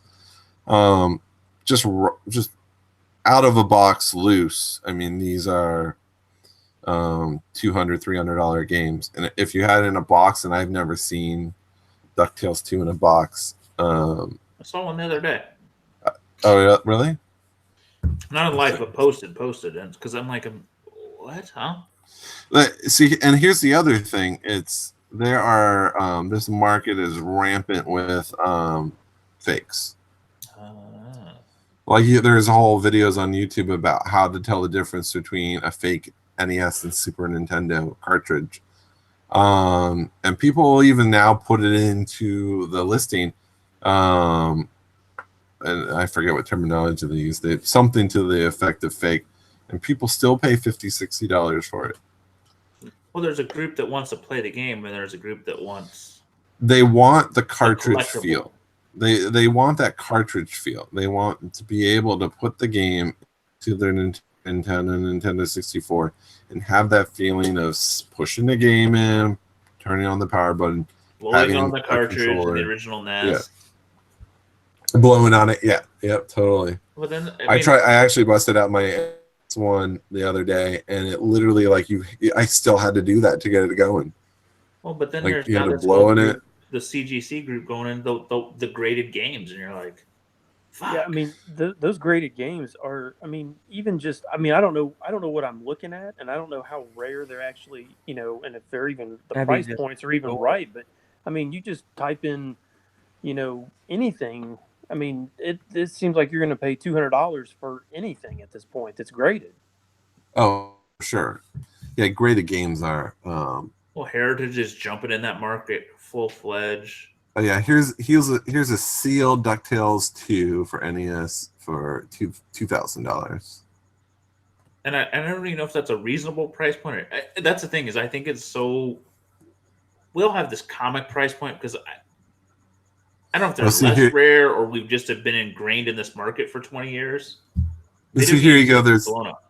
There's Disney's DuckTales 2, which is like $175, but then there's the fake one, which they have DuckTales 2 72-pin, which means it's like it's one of those modded chips that they put in. Yeah.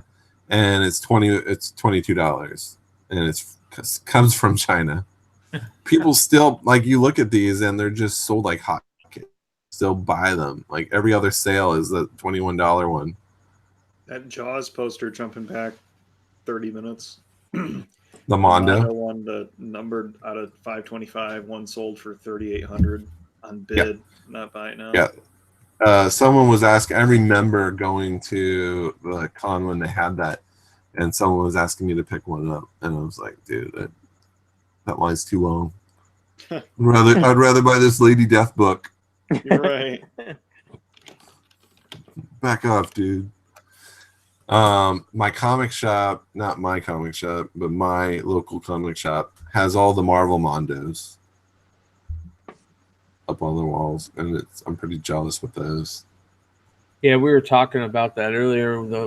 With which of the Mondos that sell for the most resale value? Well, Jaws is up there. Jaws is like one of the highest. Let's see. I think Jaws. There's a really cool one on the beach where it's like the umbrellas. Yeah, it was the one I was just looking at. Okay, that's the $3,800 one. There's an Empire Strike. There's a bunch. All the Star Wars ones, specifically the original trilogy. Those are really rare. There's a Halloween one. There's a Mulholland Drive one. A Dune. An Akira. Back to the Future. There's a couple of those.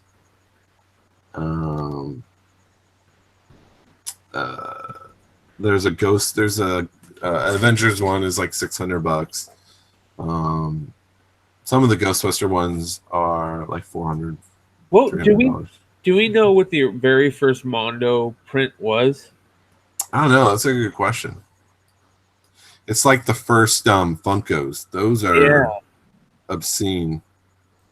I've debated buying the first Pops a few times. I mean, Mel V and I had a discussion at length about buying one, and I talked myself out. Yeah, because the problem is if the market ever crashes on that stuff, it's like that's the first to go down. Yeah, I mean, because that's like $1,000 buy-in at this point for the original 4, right? Any of them. And then there's a little debate: is the bubble or the box the one you want? It's a shit show. Yep. I'm trying to see what the first Mondo poster was. That's what I'm trying to do. It looks like maybe the alien one. That's How are those Mondo posters limited to a certain number? oh yeah. Yeah. And they get lower and lower every year. Are they like hand numbered? No, I think they're printed on. Yeah. I don't know any. I think actually no, that's not true. I have the 2016 Ghostbusters film, the Mondo print for that. The girls. So no one wants that one. No. So here's the great question though. What's after our kind of, what's after video games? What's that next thing? Because my kids don't seem to have anything. They seem to be fucking disposable. Pokemon's already hit, and that's been around for so long. What else is out there that? Well, I mean, comic books are 5 years out? Steady. I think video games are only going to get. I mean, because the thing with video games, I think it's only going to go up. Because well, at least until our generation, maybe a couple generations behind us, disappear. It's the physical content thing that scares the piss out of me. Great. It's because everything's digital. You can't go. I mean, I guess you still can buy physical copies, but there will come a day where you can't.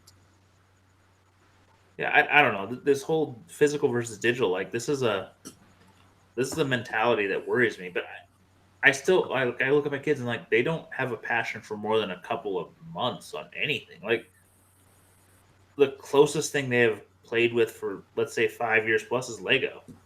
Right. Anything else is like it's a 3-month fad.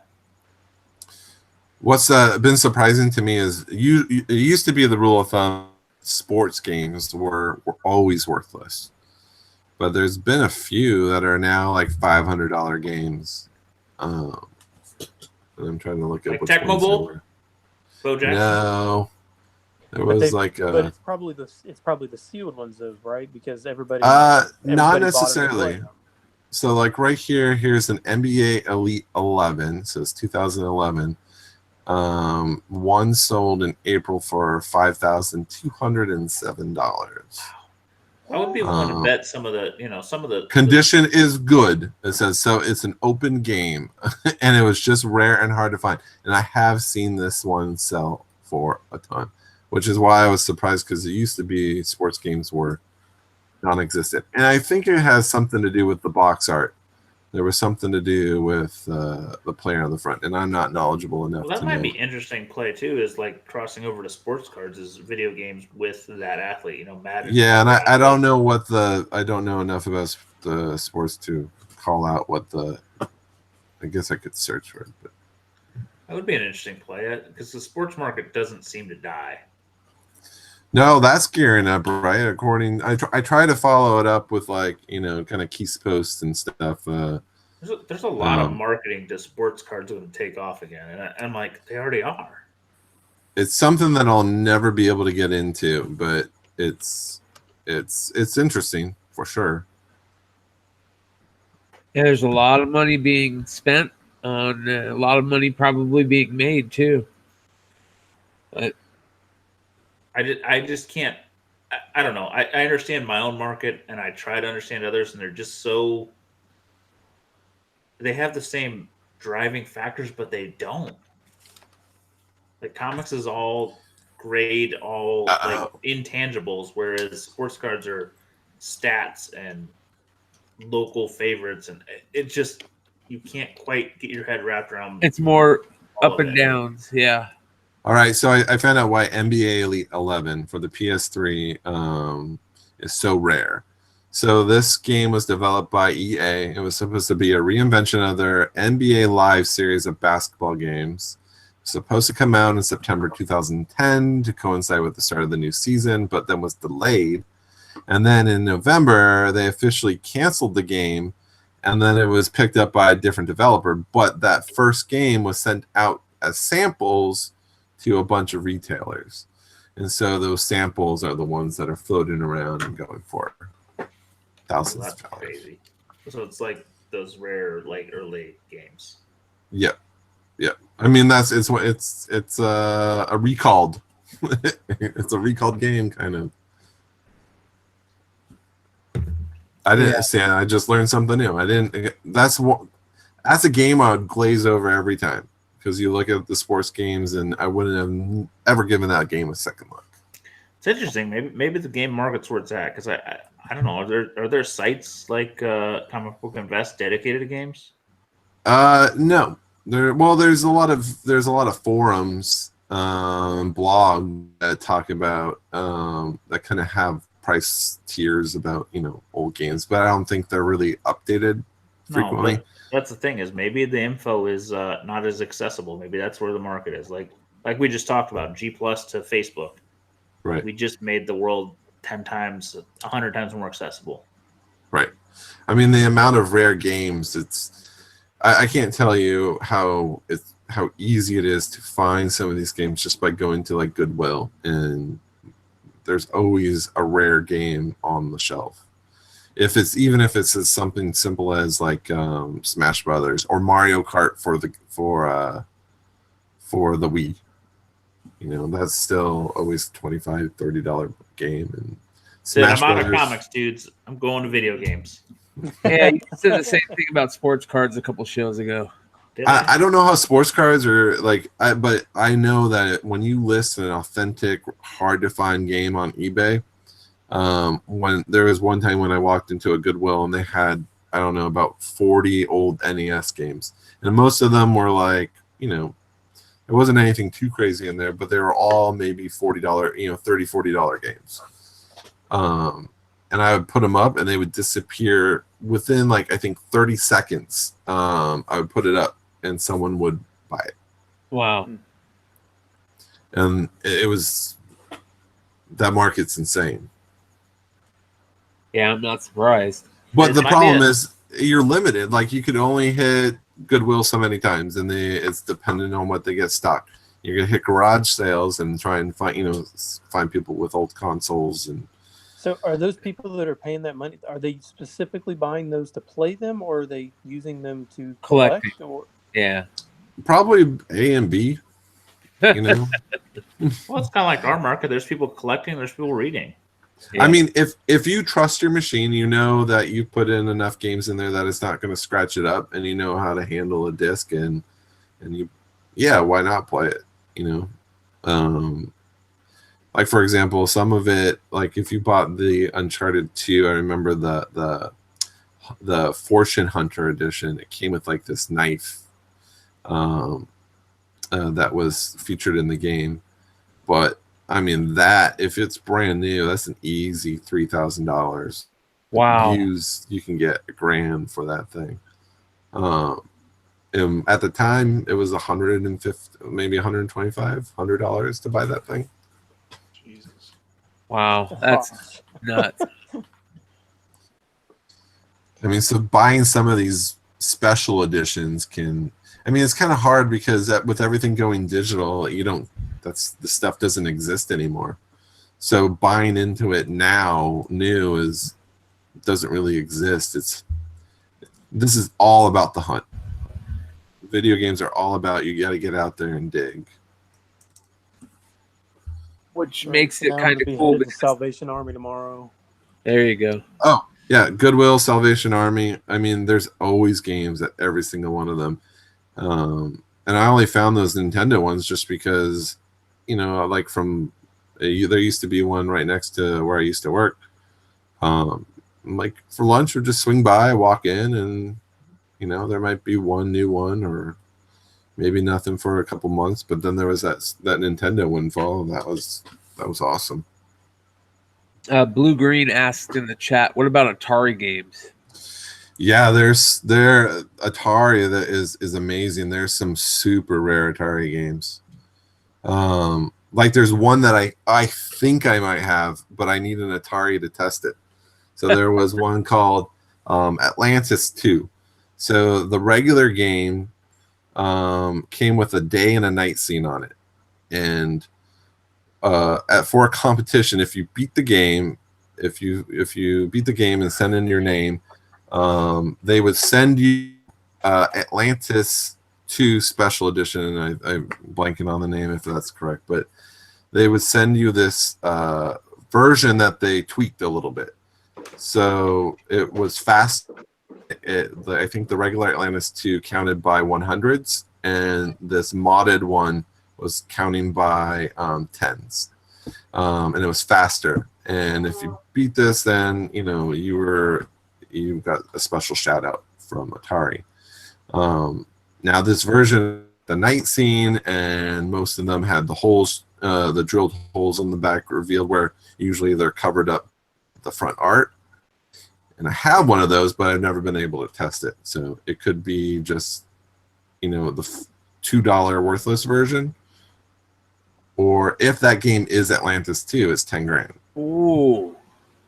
I'd be looking for an Atari, man. I know. I know. And what was a really fun one, it's only worth, I think, about $20, but I have one of the landfill ETs. So that was pretty fun. One. Yeah. Yeah.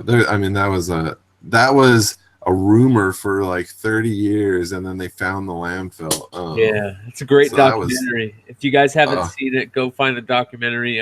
Let's find the name of it if you want to keep talking about it, Matt. Sure. But yeah, there's a lot. There was this Atari one called Air Raid, and it's in the shape of what is it called to blow up TNT? I don't know, one of those triggers where you have to push down. But that game used is about 14 grand, and if it's in pristine, you can get 30 grand for it. I mean, there's so many Atari games. That Atari game is called Atari, or that Atari documentary is called Atari Game Over. So, and it's about what Matt was saying there. There's that rumor. It's been rumored that the landfill where they destroyed all the ET games, where it was, and they do some searching and they end up finding it. It's a really good documentary. I mean, it's awesome because the game was so bad that they took all of their stock and just dumped it into this landfill. And it was touted as like being one of the greatest games ever to that point. God, it was the worst game of all time, but the greatest, yeah. If only Marvel had dumped some of their shit lately. I mean, every system has not just one, but multiple games that are worth thousands of dollars. Every single console has that super rare one. I remember, and Robert Fordham talks about it in the chat. I remember at one point my buddies were on the search for Dreamcast. Like it was, oh yeah, it was crazy. They were going everywhere looking for Dreamcast games and stuff. And those have taken. That's one of the only trends in gaming that has really dipped. A lot of those games have really dropped a lot. Some of the core titles, like some of the Street Fighter games, some of the games that have a big fan bases now, like Street Fighter, and there was another one called Cannon Spike that featured some of the Street Fighter characters. I mean, Marvel vs. Capcom 2 was probably used to be the creme de la creme of Dreamcast games. What is Power Stone? He mentions Power Stone 2. Have you ever heard of that? Yeah, I think Power Stone 2 is was it GameCube? I said Dreamcast, I think. Was it Dreamcast? He said one sold for $1,400. Wow. Yeah, that one has dipped a bunch. That's $80 now. Oh wow. But they used to go for a lot. A lot of the Dreamcast games have really, really dipped. And why is that? Why do you think that is? I think people have a really hard time finding the systems. Yeah. Where you can find a 64 really, really easy. You can find GameCubes really, really easy. Even Super Nintendos, you can go to pretty much garage sales still and find one. I think I have 3 in my garage. I remember the Dreamcast was so cool because it had the if I remember correctly, the little thing on the controller, you could play like a little Yeah, a game. little screen. Yeah. Yeah. I only wanted the Dreamcast specifically for Marvel vs. Capcom 2. Yeah. Because at the time it was the first port from the arcade over, and it was spot on. Where Yeah. usually, like if you remember with Super Nintendo, that first port of Mortal Kombat, where it was like they took out the blood, Yeah. and it looked like they were just kicking mud at each other. It was awful. And then like 2 years later, they came out with the bloody version, and it was better. But I remember Sega, the Sega version. At least you could put in a code to get the blood. right. Yeah, it's true. I forgot about that. Yeah, Dreamcast systems I'm looking on right now. You can buy them for like $60 to $100. That's still There's a Hello Kitty one that sells for $350. So there's still a market out there for it. It's not as hot as, I mean, Nintendo is a big name, and Nintendo is like, I've always been a Nintendo guy. So yeah. I think that Nintendo is like the Coca-Cola of you know. yeah. But what about Game Boy stuff? I've always thought Game Boy stuff would, be the next big thing to just be crazy. Is that already happened or? Oh no, there's a lot of like Game Boy Advance and Game Boy games. I think there's less for Game Boy, but more for Game Boy Advance. Like there was like some Ninja. What was it? Ninja 5.0. That was like $100 game. But again, if they're brand new, if any of these games are new, it really is random. But they significantly jump, like up to $5,000 to $1,000. If it's sealed. Because you just never see sealed versions of these. I know Street Fighter 2 was a hard to find one. There's a Mega Man one. Yeah. The Pokemon sell like, I mean, you can they're only like $30-$40. But any of the Pokemons, the emeralds and the rubies and whatever, I mean, those are easy $30-$40. Yeah. Original Game Boy. I mean, there are a lot of. I mean, some of those really rare ones, like there was like the 7-Up Spot game. I think. Yeah. I remember there was different types of Game Boys too. Right. There's probably some of those that are kind of rare, but. Oh, for the Nintendos, like any of those specialty, special marketed ones that have some partnership. Like I know the Pokemon Nintendo 64 is super expensive. Yeah, I remember that. It was yellow, right? Yeah, it was yellow and blue. Yeah. But yeah, I mean, I remember seeing one in a box at an antique market 5 years ago. I wish I bought it, but yeah, man, we got to get you on here more often, man. We can talk we can talk these for hours. Oh, for sure. I mean, the problem with games is, and all those like old flip Game Boy Advance, you think they're like worthless, but man, people would buy those up in a second. I mean, all those, like, especially if one of the color ones, you can easily get $75 for one of those old flip ones. Yeah, we gotta keep our eyes. People love that like retro feel, Yeah. Cool. But yeah. Yeah, well, Cool. Kill It has a nice long show for STC and yeah. Thank you, guests, Matt. man. We appreciate you coming on, man. And Yeah, it was fun to be back on. I'm glad you guys are doing the show still. we'll see you in 6 months. Thanks for coming on. And if you guys have, Hopefully we could do it more. Hopefully things get calmer. check out Cover Price if you guys aren't using it. It's got Yeah, and let us know your thoughts too. If you guys have any issues, I would love to hear it. All right, cool. Have a good night. guys. Night, guys. See you.